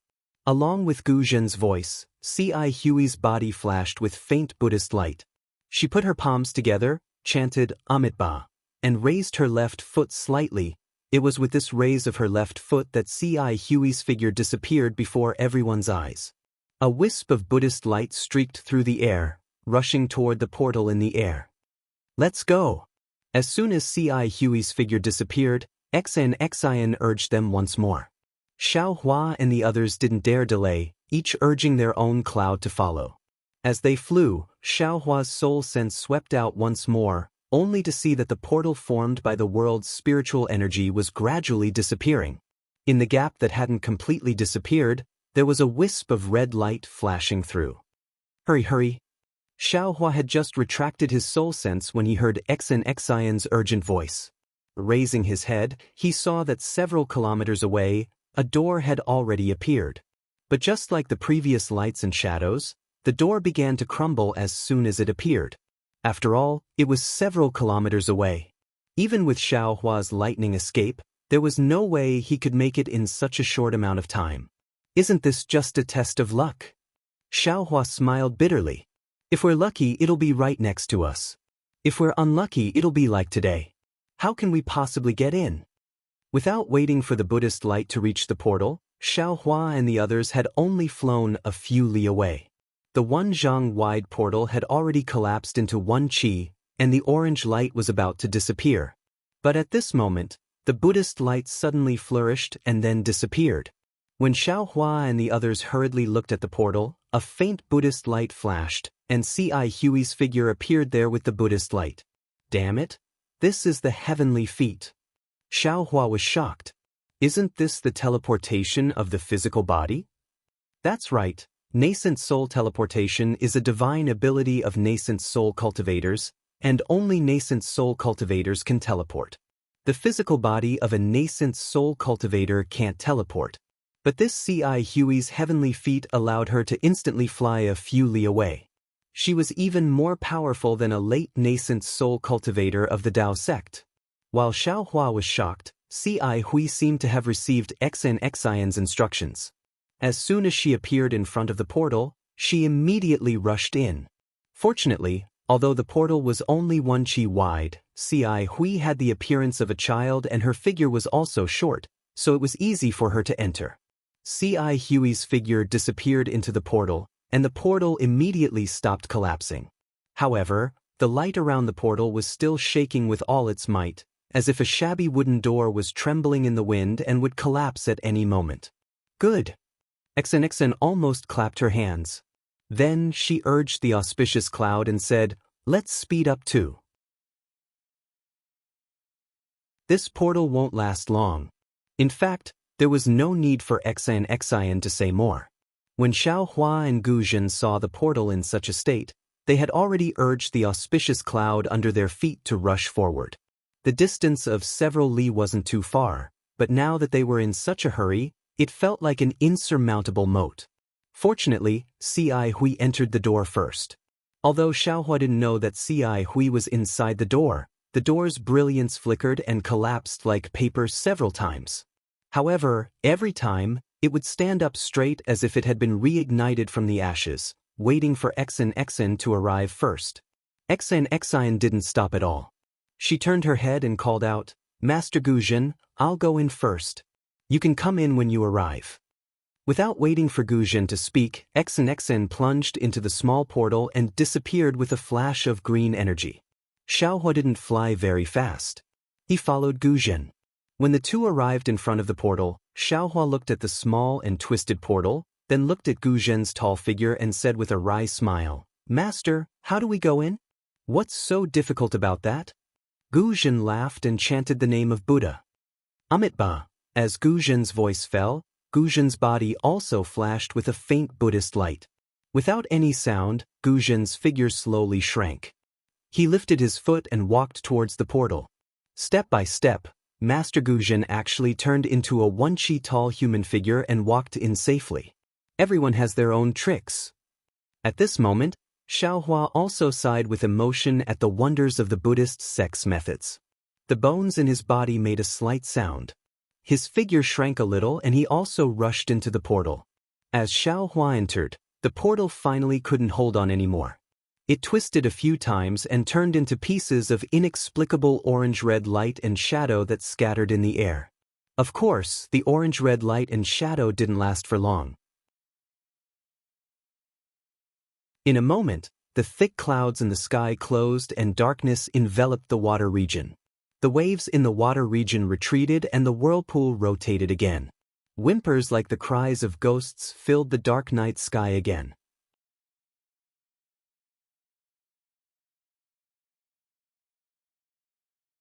Chapter 34:22. Swish. With the sound of water, Xiaohua's mouth and nose are suddenly flooded with ice-cold river water. It's like he's plunging into a saint river. Xiaohua wants to use the water avoidance art without hesitation, but just as the true essence in his meridians is surging, the river water in front of him instantly disappears. Not far away, Xian is holding a goose egg-sized bead in her hand. That bead is emitting a blue brilliance, blocking the river water within 100 feet. It's a water avoidance bead. Standing on the left side of Xian is Guzhen, whose body has transformed into the size of an ordinary person. Sitting on the right side of Xian is Hui, whose face is dark red. On the contrary, Xian's gaze falls on Xiaohua. Her eyes flash with a pensive expression. She says faintly, "Little monk, I have to thank you. If not for you being able to accurately predict the formation door's appearance, we wouldn't have been able to enter this place even with immortal friend Hui's heart's fulfillment art." Hee, it's nothing. Xiaohua says half-heartedly. Looking left and right at the river water outside the water avoidance bead, he says with a smile, "I only had a slight feeling, that's all. Everything is because of senior brother Hui. If not for his heart's fulfillment art, how could we have entered?" Senior brother Hui's contribution is naturally great, but if not for your reminder, we wouldn't have been able to concentrate on finding the door in advance. Xian stares at Xiaohua and says again. At this moment, Hui also opens his eyes and says with a forced smile, "Indeed, when junior brother Pu reminded me, I already activated my mental force and prepared myself. Junior brother's reminder is the finishing touch." Xiaohua looks Xian up and down. He says with a smile, "I've always felt that I'm a burden. Being able to lend senior brother a hand today, my heart naturally feels at ease. There's no need to mention anything about claiming credit. Little monk, just now when the door appeared, you seemed to want to say something. Could it be that you were able to foresee the appearance of the door? Could it be that you know this ancient formation?" Guzhen seems to have thought of something and says. Xiaohua touches his nose and says with a bitter smile, "What are you talking about, great master? This is an ancient Taoist formation. How could I know? Just now when this little monk came in, I was still puzzled. I had clearly rushed through the door, but why did it look like I had plunged headfirst into the river?" Seeing that Xiaohua didn't admit it, Xian didn't ask any more.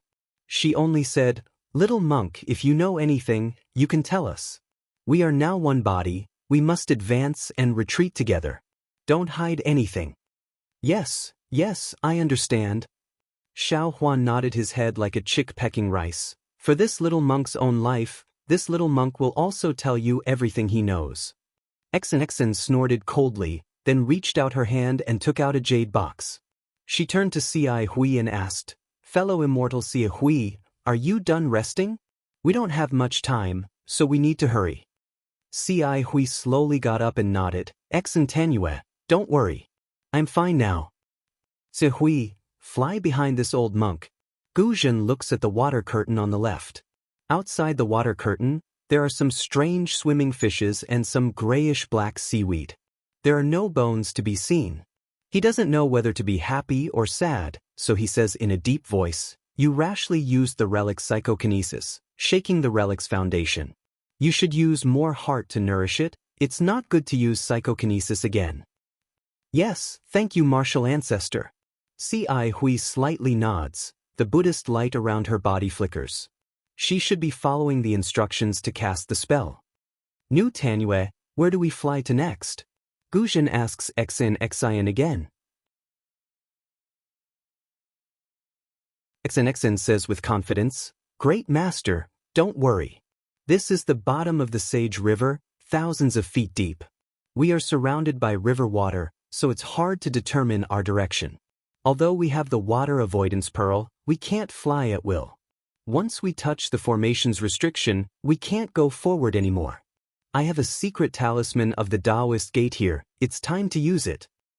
Amitba, then I'll have to trouble New Tanyue. Guzhen puts his palms together and stands to the side. As early as when Xin took out that jade box, Xiaohua already saw clearly that there was a talisman of the Taoist gate stuck on the outside of the jade box. Inside the jade flute must be the magic tool that Xin used to break the formation.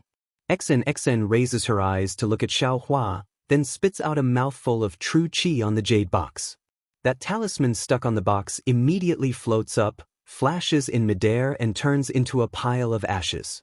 As soon as the talisman disappears, a ball of dark green brilliance comes out of the jade box.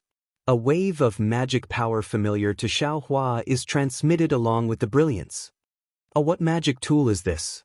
It seems the magic power's fluctuation is very strange. Xiaohua doesn't dare to spread his divine sense far, only sweeping it in front of him. He is somewhat stunned as he thinks. Xin then raises her hand and opens the lid of the jade box. A 2 fingers wide and 4 fingers long flat jade flies out of the jade box. Jade talisman? A kind of surprise flashes in Xiaohua's eyes. This kind of jade talisman is rarely seen in the Dawn Rain continent where the Taoist gate is flourishing. How can it appear in the Buddhist gate's nirvana world? What is the origin of this Xin?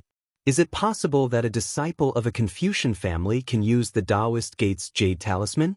Sure enough, Xin opens her mouth and spits out another ball of true qi. This true qi is different from before. When it lands in the air, it immediately takes the shape of a sword. Xian's left hand grabs the air as if she is holding the flying sword. Then, as if she is forming a seal, that flying sword rapidly moves in midair. Go! Xian lightly reprimands. The true qi condensed into a flying sword suddenly explodes. The true qi rushes into the seal that was drawn on the flying sword before. Xin pushes her hand again. That true qi hits the jade talisman in midair. Crack, crack, crack. A burst of chaotic sounds, that jade talisman explodes like a blossoming emerald flower. Thousands of green lights fly in all directions. Ka ka ka ka. The green lights emitted the splendor of the water avoidance pearl. Once they touch the water curtain outside, the water curtain immediately changes. Some parts turn into nothingness, while other parts condense into ice. In particular, this splendor rapidly extends into the distance. A beautiful ice palace unexpectedly appears in front of Xiaohua and the others. Not to mention Xiaohua's surprise, even Ci Hui and Guzhen, who have already discussed this beforehand, look at the ice palace that suddenly appears in disbelief. They are speechless. This is the ancient Taoist gate's ice-condensing talisman. Unexpectedly, Xin blinked her eyes mischievously and explained in a somewhat showy manner. Mo Yuntong mentioned that the channel of this magic formation is condensed by the water-based qi of heaven and earth. It does not prevent the river water from flowing in. Even the river water in the channel may be an illusion created by the magic formation. At this point, Xin glances at Guzhen and continues to say, just by using the imperial equipment in the water avoidance pearl, we can't distinguish the true formation channel. Moreover, if we are not careful, it is very easy to fall into the formation and not be able to escape. Mo Yuntong mentioned an idea. If the river water in this channel is frozen, presumably the illusory river water will disappear and the true channel will appear. However, this method has very high requirements for the cultivator who uses the ice sealing technique. Not only must they have enough dharma power, but they must also control the technique to the smallest detail and not touch the formation. Coincidentally, I have seen a Taoist gate's ice sealing talisman. This thing itself is a water-type talisman. It is of the same origin as the formation in this river. Therefore, I don't need to know any ice sealing technique, I only need to use this talisman. Even more coincidentally, Xiaohua can't help but say, Benefactress also knows how to use the Taoist gate's talisman with Confucian Cultivation's true qi. Say, how can things in this world be so coincidental? It really is. Exen smiled proudly and pointed to the depths of the ice palace. It's such a coincidence. Now, we only need to fly inside and not touch the walls of the passage, and we will be able to find the trace of the immortal artifact. Alas, Exen Tanyue is indeed well prepared. Ci Hui sighs again. If it was someone else, even if they came in, they would have to touch the formation's restrictions sooner or later. Let's go. It seems to be very big inside. My true qi has already been suppressed. Your Buddhist senses can't go very far, right? We still have a long way to go. Exen flies up first. She has already put away the water avoidance pearl, but still holds the flexible sword in her hand. Seeing Exen fly up, Guzhen glanced at Ci Hui and followed behind without saying anything. Ci Hui smiled and said to Xiaohua, Thank you, junior brother Tip, for covering the rear for us. It's no problem. This is the safest place. This little monk can't ask for more. Xiaohua raises his hand and asks Ci Hui to fly first. The four people fly up with Xiaohua at the back. He tries to release his Buddhist senses. Sure enough, it is extremely suppressed and can't go more than 10 feet.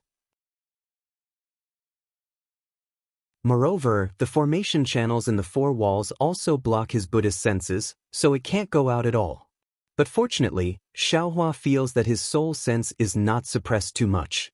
If it can go very far. These are bones. Not long after flying out, Xiaohua is trying to use his soul sense. In front of him, Exen calls out with some hesitation. Xiaohua looks up. On the ice channel several feet away, there is an area densely packed with hundreds and thousands of bones. These bones are already scattered. It is impossible to tell what kind of bones they are. Moreover, the size of the bones is also different. Some are half a foot long, some are several feet long. They are obviously not human bones. Alas, Amitabha. Guzhen's slightly sorrowful voice rises. Thank you for the reminder.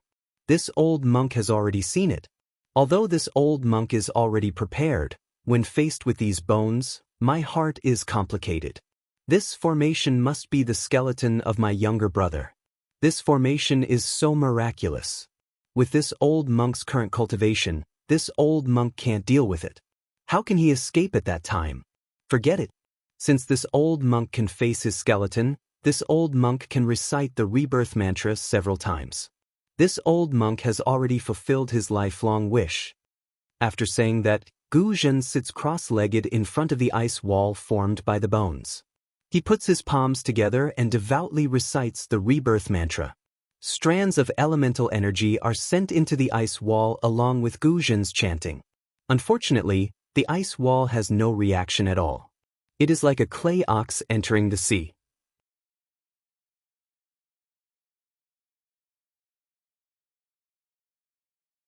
Chapter 34-23. When a drop of crystal-clear tear flowed out of Guzhen's left eye, it slowly slid across his slightly rough face and condensed on his chin. Xiaohua's suspicion in his heart completely disappeared. Xiaohua really didn't dare to believe that a Buddhist disciple who practiced Dharma Protector, Hanju, was a typical example. Guzhen revealed his true feelings. His so-called story of his brother's disappearance should be true, then his purpose of entering the formation should be normal. Guzhen's chanting was gentle and sad, far from the chanting of an ordinary monk. Exen and Ci Hui also felt sad in their hearts, standing there silently. Exen didn't urge Guzhen to hurry up, but from time to time, she looked at the ice wall covered with white bones. She knew that the ice wall must be the water curtain of the formation before it was frozen. These white bones didn't rush into the Saint River but stayed in the water curtain, so they must be imprisoned. She was afraid that Guzhen's psyche power would touch these white bones and trigger the restriction. Fortunately, after half an hour, Guzhen's voice gradually stopped, and the ice near the white bones didn't change at all. Only then did XN let out a long breath. At the same time, Guzhen also let out a sigh of relief.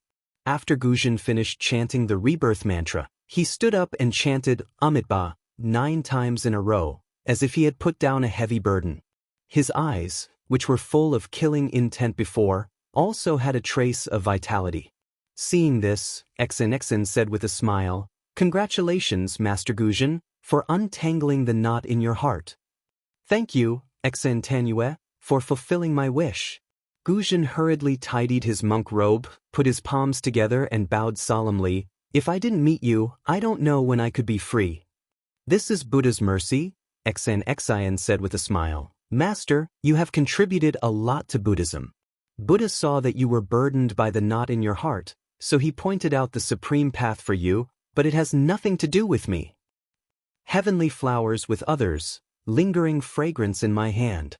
Hui also said with a smile, "Buddha used Tanue to help Guzhen become Grandmaster Guzhen. Tanue also has boundless merit." I don't dare," XN replied. "If Master Guzhen has nothing else to do, can we move on?" Let's go. Guzhen said with a relaxed smile, "I'm fine. In the future, I will listen to Tanue's instructions." Good. XN controlled the auspicious cloud beneath her feet and continued to lead the way. Guzhen glanced at Baigu again before following closely behind. The ice cave's passageway was similar to ordinary mountain paths, and was even more difficult to distinguish than mountain paths. After Xiaohua and the others flew forward for half an incense stick's worth of time, many forks appeared. These forks were no different in Xiaohua's eyes, and even their shapes were exactly the same. Even XN often stopped and took out her ink cloud eyes to carefully examine them. Finally, XN's ink cloud pupil was no longer useful when she saw 3 different paths in front of her. She of Guzhen's of a man, Tanue's of a man, Tanue, and her, Tanue, and then Tanning, Tanue. Tanue, S, Sans, S, Tanue's, Yuntong, Tanyong's, San, S, Tanue, Tain, S, Tanue's, Tanue, was, Tanue, S, and S, Tanis's, I's SS, Tong. I've made preparations in advance, but I want to see if there are any clues. It's best if we don't use the prepared means. Okay, let's see together. Tanue understood XN's thoughts, and then she flew toward one of the paths. Tanue! XN hurriedly called, "Don't go too deep and don't touch the ice wall." "I understand." Tanue entered the path with a smile. Xiaohua and Guzhen also responded, each entering a fork in the road. Xiaohua didn't know what Tanue and Tanue were like, but he himself was very careful.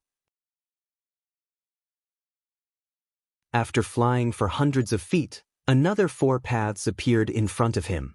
Xiaohua immediately stopped flying. This was not the void, and he didn't dare to wander around. Looking at the 4 paths that looked similar, Xiaohua smiled bitterly. The person who set up the formation is really insidious. Why did he make so many paths? Damn it, if I set up a formation in the future, I'll make it more complicated than this one.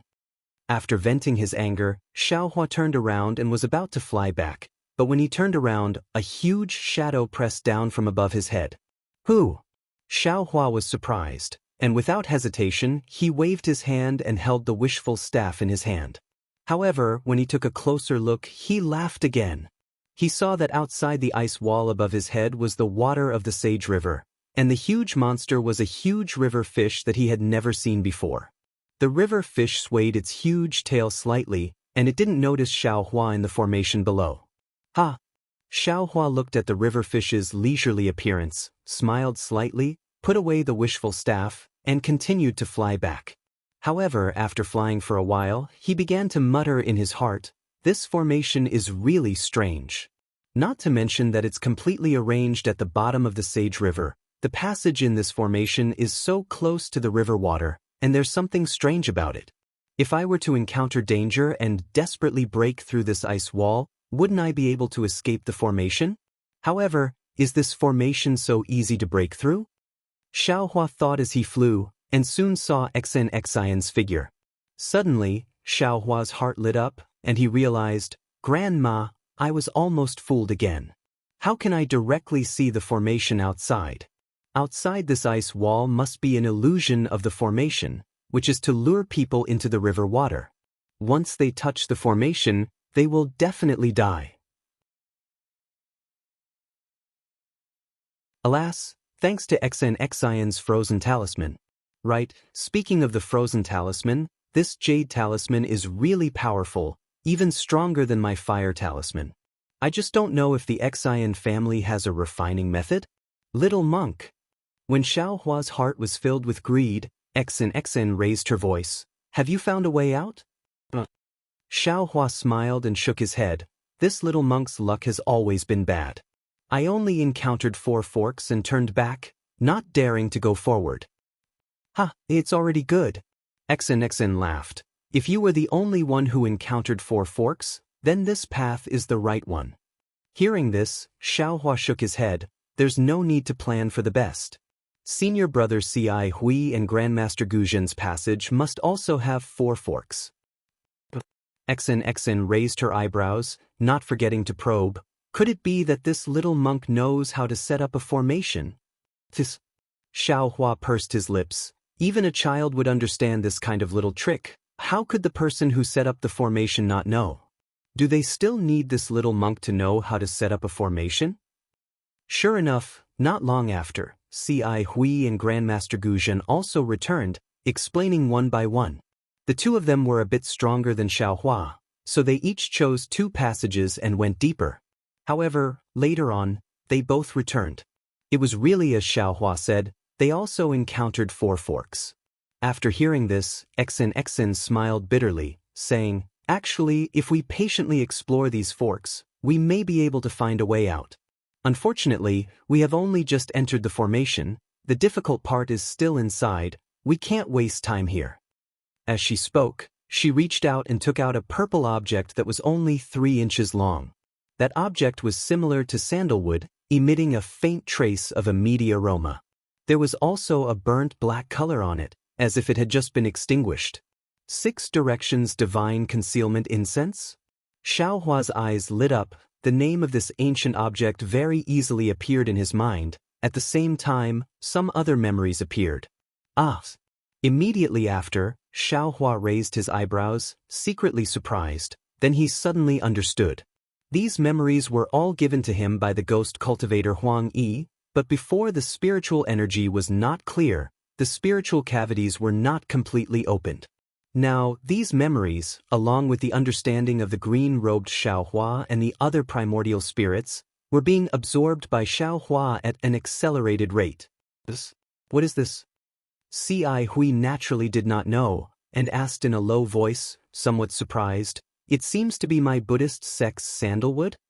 This object is called divine concealment incense. Xian raised her hand and said with a smile, although it's called incense. In reality, it has nothing to do with your Buddhist sect, it's a secret technique of the Tao sect. I don't know what this object is made of, but after it's ignited, the incense can protect the primordial spirit. After the primordial spirit escapes, as long as the incense itself is not extinguished, no restriction can prevent the primordial spirit from escaping. Escape technique. Hearing this, Xiaohua immediately understood that this was the Tao sect's escape technique. As long as the divine concealment incense was not extinguished, its incense could provide a passage for the escaping primordial spirit. No matter where, the primordial spirit could return. Hearing this, Guzhen frowned and said, Could it be that Xian is also proficient in the Tao sect's escape technique? Xian said with a smile, I can't be considered proficient, I only know a little. Following Xian's smile, her gaze swept over Xiaohua with interest.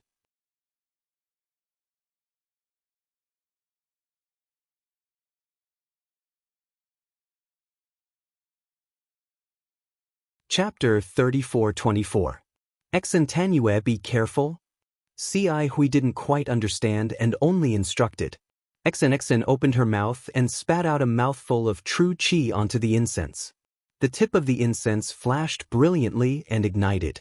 A faint wisp of smoke shot straight into the air. Grandmaster Guzhen, please protect this little girl. XNXIN's cherry lips parted slightly. She immediately sat down in the air and formed a spell that Xiaohua was unfamiliar with. Her eyes were tightly shut. Hearing this, Guzhen waved his hand and placed the huge demon-subduing pestle in front of his chest. His eyes widened and he vigilantly patrolled the surroundings. Xiaohua didn't open his transcendence vision so he couldn't see anything. He only saw that the incense suddenly split into three and rushed straight into the three forks. Then, the entire passage was filled with a faint smell of meat. Oh, XN actually split into three primordial spirits? Xiaohua's eyes brightened. This guy is from a scholarly family. How does he know so many Taoist secret techniques? Even this young master doesn't know this secret technique. Just as Xiaohua was filled with envy, jealousy, and hatred, a beastly roar came from the left side of the tunnel. Soon after, the entire frozen tunnel shook. Looking at XNXN, who was sitting cross-legged, a strand of golden true energy rushed out from the top of her head. In an instant, it completely protected her. The part of her face that was not covered by the true energy turned dark red. Not good. Guzhen hurriedly said, I'm afraid Xantanue's primordial spirit is in danger. Just as he was speaking, the fragrance of the incense grew stronger. A gust of wind blew out from the other two passages and rushed in front of XNXN, extinguishing the incense in an instant. Let's go. At the same time the incense was extinguished, XNXN opened her eyes. Her eyes were filled with fear. Without waiting for her to stand up, auspicious clouds immediately appeared below her and carried her towards the passage that Xiaohua just explored. There's an essence-devouring demonic beast in that passage.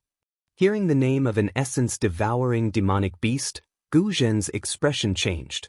He waved the demon-subduing pestle in his hand and flew with XNXN. Xiaohua accompanied Ci Hui and followed behind. At this time, XN Shinruo was also familiar with the path in front. Encountering a fork, she didn't hesitate. The four of them quickly flew for another incense stick's worth of time. Senior brother Ci Hui, what is this essence-devouring demonic beast? Xiaohua asked in a low voice when he saw that XNXIN had already slowed down. Alas, this essence-devouring demonic beast is an extinct demonic beast from ancient times. It feeds on the essence qi of both humans and demonic beasts. Neither Buddhism nor Confucianism have any effective means to resist this demonic beast. Only demonic beasts that are more powerful can resist it. Fortunately, there were very few of these demonic beasts in the world. Later on, for some unknown reason, they disappeared without a trace. This little monk has also heard about it from Confucian cultivators. Who would have thought that we would meet here? Ci Hui replied in a low voice. Xiaohua was deep in thought. Looking at XNXIN's back view in front, he said, looks like that trace of Xantanue's primordial spirit is like throwing a meat bun at a dog. It's gone with no return. You're the meat bun. Just as Xiaohua's voice fell, XNXIN immediately stopped, turned her head and scolded. Xiaohua smiled bitterly. He opened his mouth to explain, but when he saw XNXIN's flushed face, he knew that her primordial spirit was damaged. He didn't dare to say anything and hastily shut his mouth. Seeing that Xiaohua didn't say anything, XNXIN, who was in a bad mood, coldly snorted. She looked around and said, Great Master Guzhen, this one's primordial spirit is damaged. I need to take medicine to heal. I'll have to trouble Great Master Shun to protect me. Alas, Xantanue has worked hard. This old monk is duty-bound. Guzhen flew past Xiaohua and Ci Hui with the demon-subduing pestle in his hand. He landed at the back, facing the entrance of the passage. This little monk will go to the front. Xiaohua was very tactful. Without waiting for Ci Hui to speak, he flew past XNXN and arrived about 10 zhang in front of her. XNXN took out a thumb-sized jade bottle and crushed the top of the bottle. She opened her mouth and poured a strand of golden medicinal liquid into it. Immediately, her body's true qi surged and protected her. Several strands of true qi lingered around her 7 apertures and the top of her head like small snakes. After the time it took to drink a cup of tea, XN opened her mouth and all the golden true qi entered her mouth. She then stood up and said, "All right, Great Master Gu Zhen, let's continue." XN Tanue. Ci Hui, who had been standing not far from XN, hurriedly asked, "Your primordial spirit is damaged. Why don't you rest for a while?" "Alas, many thanks for fellow immortals' concern." XN sighed slightly. This one's primordial spirit was swallowed by the spirit-devouring demonic beast. "If I want to recover, I'll need 3 years of hard work. Now that I've taken the soul-condensing golden liquid, my primordial spirit is temporarily protected. There won't be any big problems.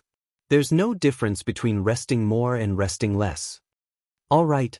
Ci Hui nodded helplessly. "However, fellow immortal can't lead the way from now on." "That's right. This old monk will lead the way from now on." Gu Zhen flew over, his voice very loud. XN nodded. "Then I'll have to trouble Great Master." No matter. Gu Zhen smiled. "I can't accept a reward without any effort. If this old monk doesn't put in effort, wouldn't I be ashamed to face Tanue? How can this old monk reach out and take the ancient Buddha blessing?" Hee. XN smiled faintly. "This one's preparations can be considered adequate. However, I didn't expect that before we even went deeper, I would feel a little defeated. This primordial spell formation is really powerful. If it weren't for Great Master, a 5th grade primordial chi senior, this one definitely wouldn't dare to go any deeper." "Let's go." Gu Zhen waved the demon subduing pestle in his hand and flew up first. XN naturally followed behind, and Xiaohua brought up the rear again. Under XN's guidance, the 4 of them flew for a while more. They saw that the frozen ice walls were gradually decreasing, and the forks in the path were also decreasing in number. After flying through a long passage where ice and water intersected, a water wall appeared in front of them. This water wall was azure in color and didn't show any signs of being frozen. It seemed like they had reached the end of the spell formation. "Lady Tanue." Gu Zhen stopped in front of the water wall and used his Buddhist awareness to scan the water wall that was more than 100 feet in size. He turned back and said, "How should we go next? Tanue, please cast your spell." XN also stopped and didn't rush to answer. Instead, she flew close to the water wall and looked up and down. She even stretched out her hand and extended her soft sword, gently piercing it into the water wall. The water wall really looked like river water, and the soft sword sank into it. However, when XN pulled out the soft sword, there was no river water on it. Strangely, XN didn't rush to put the soft sword away after pulling it out. Instead, she put it in front of her nose and sniffed it gently. Xiaohua and Ci Hui also flew over at this time. Ci Hui stood beside Gu Zhen while Xiaohua flew to the water wall and asked, "Benefactor XN, is this water wall no longer the spell formation's restriction?" There are records of this water passage in the ink cloud pupil. Although the water here isn't the river water of the Sage River, there are no restrictions inside. The spell formation's restriction is the same as the maze we're in, on the outer layer. XN sniffed the aura on the soft sword and carefully put it away. As if she was sure, she nodded and said, "However, this river water is mixed with a highly toxic poison. No matter if it's Confucian, Buddhist, Taoist, or demon, as long as the skin touches it, it will immediately split open. No protective spells will work." "Highly toxic?" Xiaohua frowned. "How should we go over?" Hee, this is where we should borrow the power of the Great Master." XN turned to Gu Zhen and said with a smile, "My original plan was to use Master Fontien's magic tool to freeze the poisonous water in this water passage or expel it to prevent our skin from touching it. Now, with the Great Master's Buddhist alms bowl, we can also collect it. Naturally, this water passage can be emptied." "It's that simple?" Xiaohua asked in disbelief. He didn't think that the ancient spell formation only relied on poisonous water to block people. It's that simple. Xian nodded. This water passage relies on highly toxic poison. There's no antidote for the ancient poison now. If we touch it, we'll definitely die without a burial place. Of course, this passage is extremely long. Ordinary Confucian cultivators' magic tools have limited capacity, so it's difficult to collect all the poisonous water in the passage. Only Taoist magic tools and Buddhist magic tools can do it. Also, if we can't collect or freeze all the poisonous water in the passage in one go, the uncollected poisonous water in front of us will immediately trigger the restriction of the spell formation. New poisonous water will pour in again, and we'll have no choice but to return here.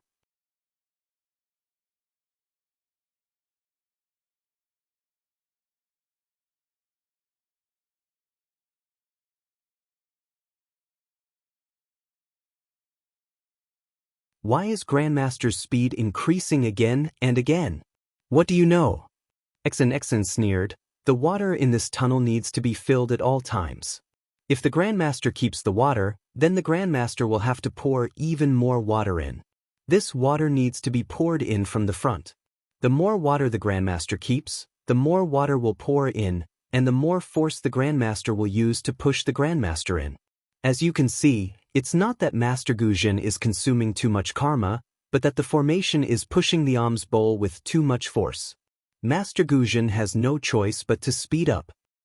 The problem is, what if Master Guzhen's speed can't compare to the speed of the formation filling the water? Xiaohua hit the nail on the head. This. Xen bit her lips and hesitated. After a moment, she said, in my opinion, as long as Master Guzhen's Buddhist treasure alms bowl can hold enough poisonous water, he will be fine. Unfortunately, Xiaohua didn't let her go. He asked again, but what if Master Guzhen's alms bowl can't hold so much poisonous water? Hearing this, Xian's expression changed slightly. She stared at Xiaohua for a moment and suddenly became furious. She shouted hysterically, how do I know what to do? I'm just a little girl. I want to come to this formation to find treasures. I racked my brains to find Mo Yuntong. According to Mo Yuntong's fragments, I repeatedly thought about it and prepared the things I needed according to my own thoughts. I didn't dare to find others, nor did I dare to tell the people around me. I painstakingly endured for more than 10 years before I found you. You have such an opportunity. Not only did you not thank me, but you also pointed here. If you have the ability, go find Mo Yuntong. If you have the ability, go find an ancient formation. You want to ask what will happen if the poisonous water comes in again? Well, then I'll tell you. I've thought about this poisonous water for a long time. Unless you don't touch it, once you touch it, even if you are a Buddhist sex arhat or a Confucian sex grandmaster, your protective true qi and other things won't work. You just need to close your eyes. Later, when you turn into a white bone, it will also float at the entrance of the formation as a warning to others.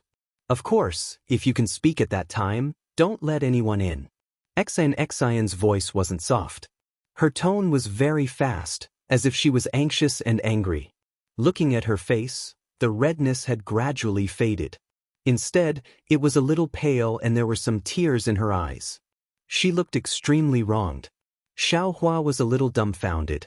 He didn't expect Xian to have such a reaction. He opened his mouth and wanted to say something, but didn't know how to comfort her, so he simply closed his mouth. However, he secretly muttered in his heart, this little girl, what does she mean? Could it be that she came to find the immortal artifact for other purposes? Why didn't she even dare to tell her family members and instead believe outsiders? However, it really wasn't easy for her to find so much information. Ci Hui gave Xiaohua a rare glare, then turned to Xen and said warmly, Xen Tanyue, don't be angry. Junior brother Tip only asked a few more questions for our safety. In such a dangerous place, no matter how careful we are, we can't be too careful. Xen also realized her gaffe. She slightly clenched her teeth and did her best to hold back the tears that were about to flow out. However, she wasn't willing to raise her arm and wipe it with her palace gown. After a while, she raised her head and said, "Many thanks for fellow immortals' comfort. This one understands that the little monk's words are reasonable. However, this one has been preparing for so many years, I hope fellow immortal can trust me." At this moment, a low rumbling sound came from the water tunnel ahead of them. It seemed to be shaking slightly. Moreover, the Buddhist light around Gu Zhen's body began to flicker. Before Xiaohua and the others could look at Gu Zhen, the rumbling sound grew louder and louder. A moment later, a deafening sound came from the tunnel. "Not good." Gu Zhen roared, "There's too much water coming from the river ahead. This old monk's bowl can't hold it in." As he spoke, a stream of water flowed out from under Gu Zhen's body. "Hurry!" Xian's expression changed when she saw the water seeping out. She shrieked, "Master Gu Zhen, retreat quickly." "Wait a moment." Gu Zhen clenched his teeth and roared. Under the flickering Buddhist light, his Dharma body grew several meters taller. This old monk will. It seemed that Gu Zhen was still unwilling to give up and wanted to struggle a few more times. However, when Xian's scorpion-like stream of river water passed by Gu Zhen's body, ripples immediately appeared on the previously tranquil water wall. These ripples rapidly rippled around the entire water wall, and when they circled around Xiaohua and the others, forming a water ring, they actually produced a crisp pa-pa-pa sound, as if an ice river had suddenly broken, or as if a mountain rock had been broken. Immediately after, these sounds, along with the water ring, rapidly rushed behind Xiaohua and the others, wave after wave.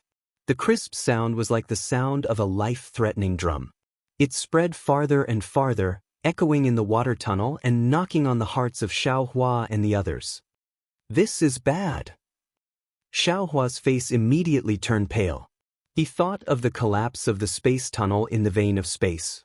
At this time, Xian and Ci Hui had already activated their auspicious clouds. They looked hesitantly at Gu Zhen, then at the tunnel in the distance, not knowing what to do. Boom! In front of Gu Zhen, the water wall shook violently. The water wall around half a foot collapsed and a stream of water rushed toward Gu Zhen. Gu Zhen was shocked.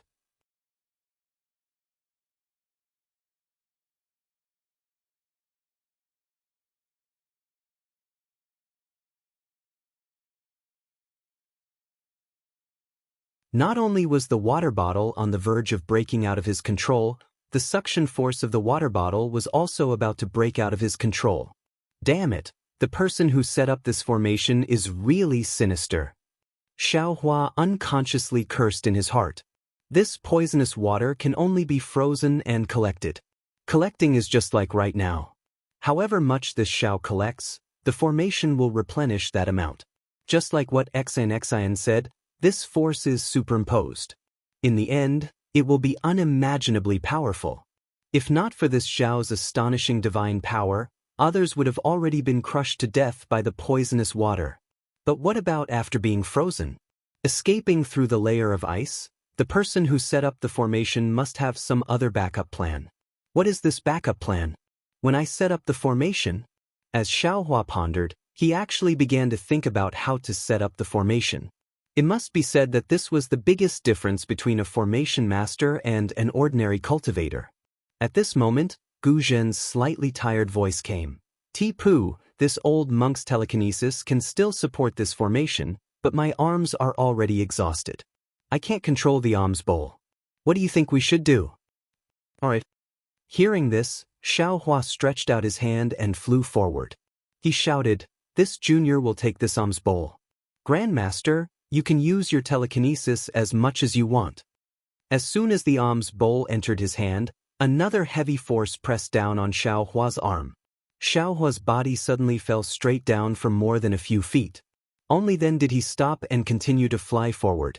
After flying for another half a cup of tea's time, Xiaohua really couldn't bear it anymore.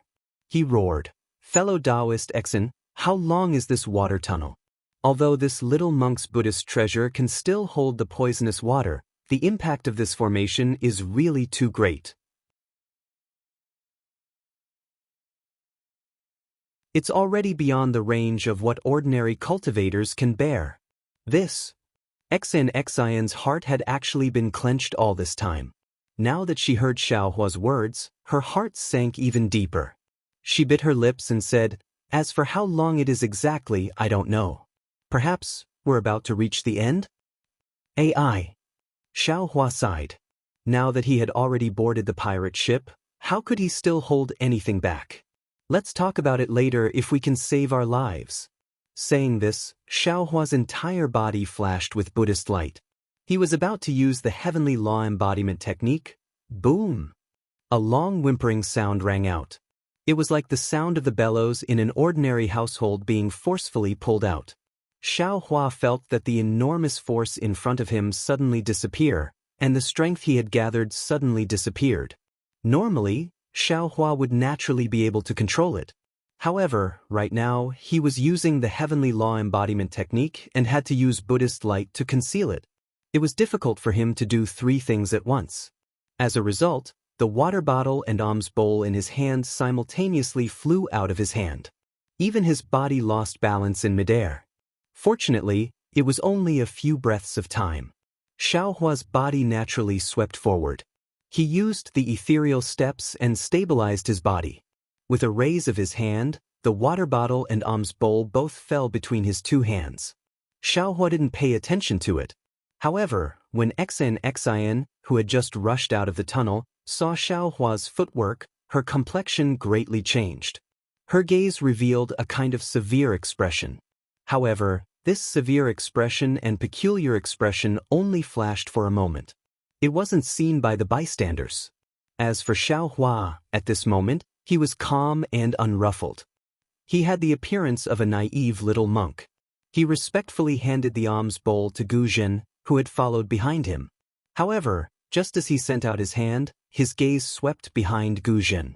He couldn't help but be stunned. He saw that behind Guzhen was a huge space. This space was filled with a kind of soft fluorescent light. Under the illumination of this fluorescent light, a sparkling and translucent crystal palace towered in the middle of this space. This crystal palace was very strange. It wasn't an ordinary palace. Instead, it had the appearance of a triangular tower. Moreover, this triangular tower was inverted. The huge palace that caused people's hearts to tremble stood erect at the top of this space. From the top of the palace, it shrunk layer by layer. In the end, it actually shrunk into a prism-like palace base that was inserted into the waves below everyone's feet. The waves rippled and the fluorescent light flickered. The entire palace seemed to sway in the air, as if it would collapse at any time. Guzhen's back was facing this palace. At first, he didn't care about it. However, Xiaohua's outstretched hands stopped in midair. Xiaohua's gaze passed over him and looked behind him. How could Guzhen not know the situation? He hurriedly released his Buddhist sense, wanting to investigate. However, his Buddhist sense couldn't leave his body no matter what. At this moment, Ci Hui and Xian's eyes also revealed extraordinary splendor. He couldn't help but turn his head. When he saw this situation, he couldn't help but be stunned. The fluorescent light of the inverted triangle was so alluring. It was like the supreme Buddhist light in the legends of Nirvana. Guzhen's heart was immediately attracted. Amitabha. Seeing that the huge palace was getting bigger and heavier, Guzhen felt that he was about to be suppressed by the entire palace. When he was powerless to resist, a voice that was like the sound of nature came out from his ears. Suddenly, the heavy pressure of the palace disappeared in an instant. Everything in front of Guzhen's eyes returned to normal.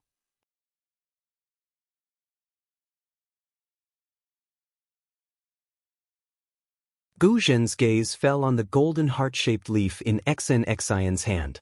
He couldn't help but cry out. Xian nodded and urged again, "Yes, this is it. Master, you'd better stick it on quickly." But Guzhen didn't dare to neglect. He reached out to take it and stuck it on his monk robe. When the Jianghu golden leaf touched the robe, a layer of faint golden light appeared. This golden light flickered twice and even the Jianghu golden leaf itself disappeared. However, Guzhen's monk robe didn't have any special changes.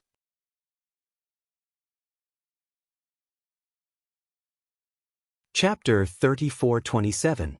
Little monk, you stick it on too. Xian grumpily handed the other leaf to Xiaohua. Not only was she not grateful for Xiaohua's help, she was also unhappy that Xiaohua didn't explain it to her in advance. Xiaohua didn't break it down. He took the golden leaf and stuck it on his monk's robe like Gu Zhen. Seeing the golden leaf disappear, Xiaohua carefully examined it for a moment. It was the same as seeing it. He didn't feel that the golden leaf had any special effect. Just as Xin Xian and Ci Hui stuck the Gara golden leaves on their robes, Xiaohua took the opportunity to look around. This was an extremely large space. The water tunnel that Xiaohua and the other three rushed into had disappeared. There was only a smooth mirror under everyone's feet. The four figures were reflected in the mirror's fluorescent light, one positive and one negative. It was almost impossible to distinguish which one was real and which one was fake. In this space, other than the smooth mirror, there was only the inverted triangular palace in the distance. There was nothing else. It was abnormally clean. Needless to say, this palace should be the core of the array. Xiaohua tried to release his Buddhist sense. Like Gu Zhen, his spiritual sense couldn't leave his body. He then released his soul sense. Fortunately, although his soul sense was suppressed, it could still leave his body. Because Xin Xian and the others were beside him, Xiaohua didn't try. Even so, Xiaohua was secretly proud. He had one more method than others. Xin Tanyue. Ci Hui at the side put the golden leaf on and whispered, "This Gara golden leaf is a treasure used by my Buddhist sect to conceal cultivation. This little monk heard that only Lei Temple has some preserved. Now that you took out so many, could it be that this palace has a restriction that specifically restrains my Buddhist sect? You didn't explain it before. Now, can you explain it in detail so that we can make plans early?" Hee. Xin smiled and said, "You didn't say before because the time wasn't right. If we couldn't come here, what's the point of saying more? Oh, right, little monk, your clear water bottle is pretty good. Where did you get it?" "I picked it up in a cave." Xiaohua was originally listening attentively. Since Xin suddenly asked, he naturally answered casually. After he finished speaking, he immediately realized that Xin was tricking him. Although this trick was very old-fashioned, Xiaohua still fell for it. Humph. Although Xiaohua spoke the truth, Xin pouted and coldly said, "There are many caves in the Pure Land world. You want to pick one for me?" "Sigh, some people.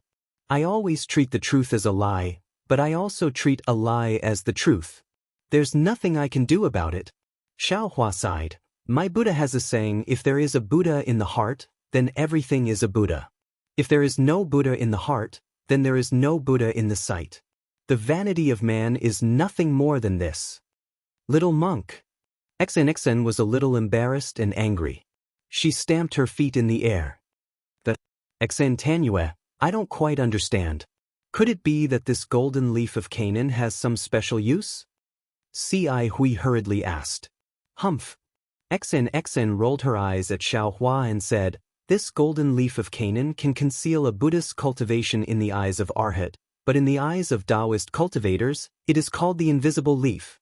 Many talismans used to conceal one's tracks in ancient times were refined from this item."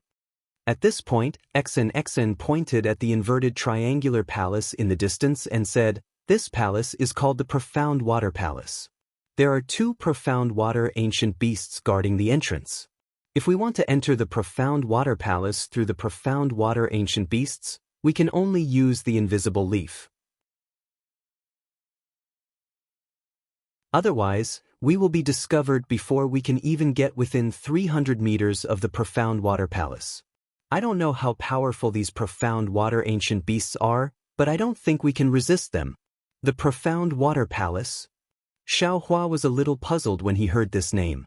He opened his mouth to ask, but after muttering a few times, he didn't say anything. "What are you muttering about? If you have something to say it quickly. If you have something to say it quickly." Xin naturally understood and asked with a cold snort. Xiaohua scratched his hairless head and frowned. "Actually, I want to ask benefactress, is this Profound Water Palace a place to hide treasures? Or is it a place to suppress demonic beasts? Is there a difference?" Xin looked at Xiaohua warily and asked. Xiaohua smiled and said, "Of course there's a difference. If it's a palace to hide treasures, there must be many powerful restrictions inside. As long as we break the restrictions, we can obtain the treasures. No matter what it is, it'll be a harvest. Moreover, we don't need to be greedy. Depending on how much we take, we can just turn around and leave. If it's a place to suppress demonic beasts, we have to be careful. I'm afraid there aren't many treasures. Even if there are, they were left behind by people who came here in the past. Moreover, the immortal artifact that Benefactress mentioned should be the profound water palace's formation core. If you take the immortal artifact, the suppressed demonic beasts will definitely escape.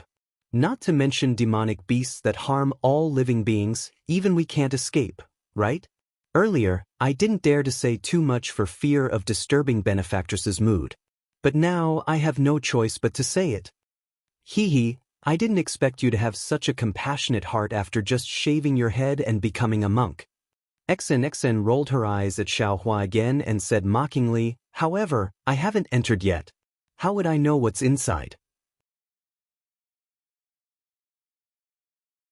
The ink cloud pupil records that there's an immortal artifact here and nothing else. Let's go in first.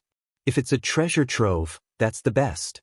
If that immortal artifact is used to suppress demonic beasts, then let's see if the demonic beasts are dead or not. Don't think that only your Buddhist sect's arhat has a compassionate heart. We Confucian cultivators aren't inferior to you. At this point, Xian felt that her words were somewhat harsh to the ears.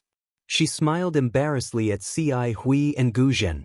However, Xiaohua didn't let Xian off the hook.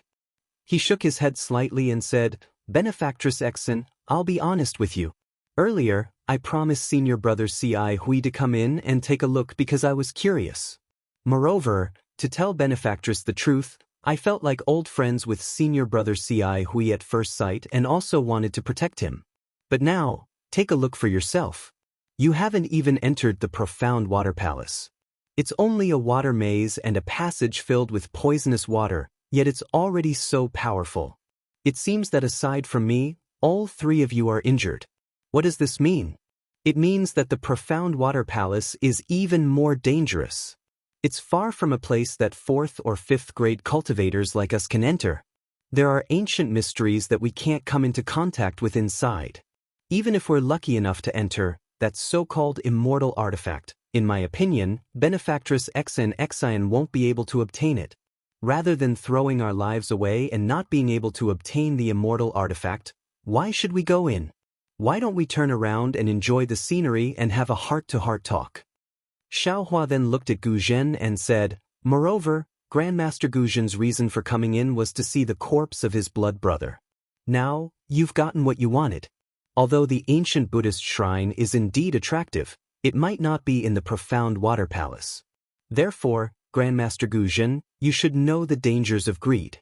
You don't need me to say anything, right? Little monk, what do you mean by that? Xian was anxious and raised her eyebrows. Nothing. Xiaohua smiled and said, Benefactress, if you don't tell me the truth about the profound water palace, I won't enter. Perhaps senior brother Ci Hui is willing to go in with you, but Grandmaster Gu Zhen might not be willing, right? Although Grandmaster Gu Zhen didn't say anything, in Xian's eyes, Gu Zhen's silence meant that his thoughts were similar to Xiaohua's. After all, there were 2 profound water beasts guarding the profound water palace. Who knew if the golden Canaan leaf would be useful? Seeing Xian's expression fluctuating, Ci Hui said, Xian Sandinyu, junior brother Tipu's words are reasonable. The 2 places from before caused me to be alarmed. I know I can't pass through those 2 obstacles alone. Of course, since we're already here, why don't we take a few more steps and enter the profound water palace to take a look? However, since we're going to enter the profound water palace, we should at least be aware of the dangers inside, right? Fellow Taoist Ci Hui, could it be that you don't trust me? Xian's face was slightly pale as she spoke softly. Ci Hui smiled and said, It's not that I don't trust you. I feel that Sandinyu might be a little stubborn. Could it be that there's something you don't want to say that affects your judgment and makes you insist on entering the profound water palace while ignoring the dangers inside? If Sandinyu can tell us, then we can also make a judgment. XN bit her lips and looked at Ci Hui and Gu Zhen, but she didn't look at Xiaohua. Instead, she raised her head and looked at the profound water palace in the distance. After half the time it took to brew a cup of tea, she said, "Actually, I've indeed concealed some things from you. However, please don't worry. I don't have any ill intentions.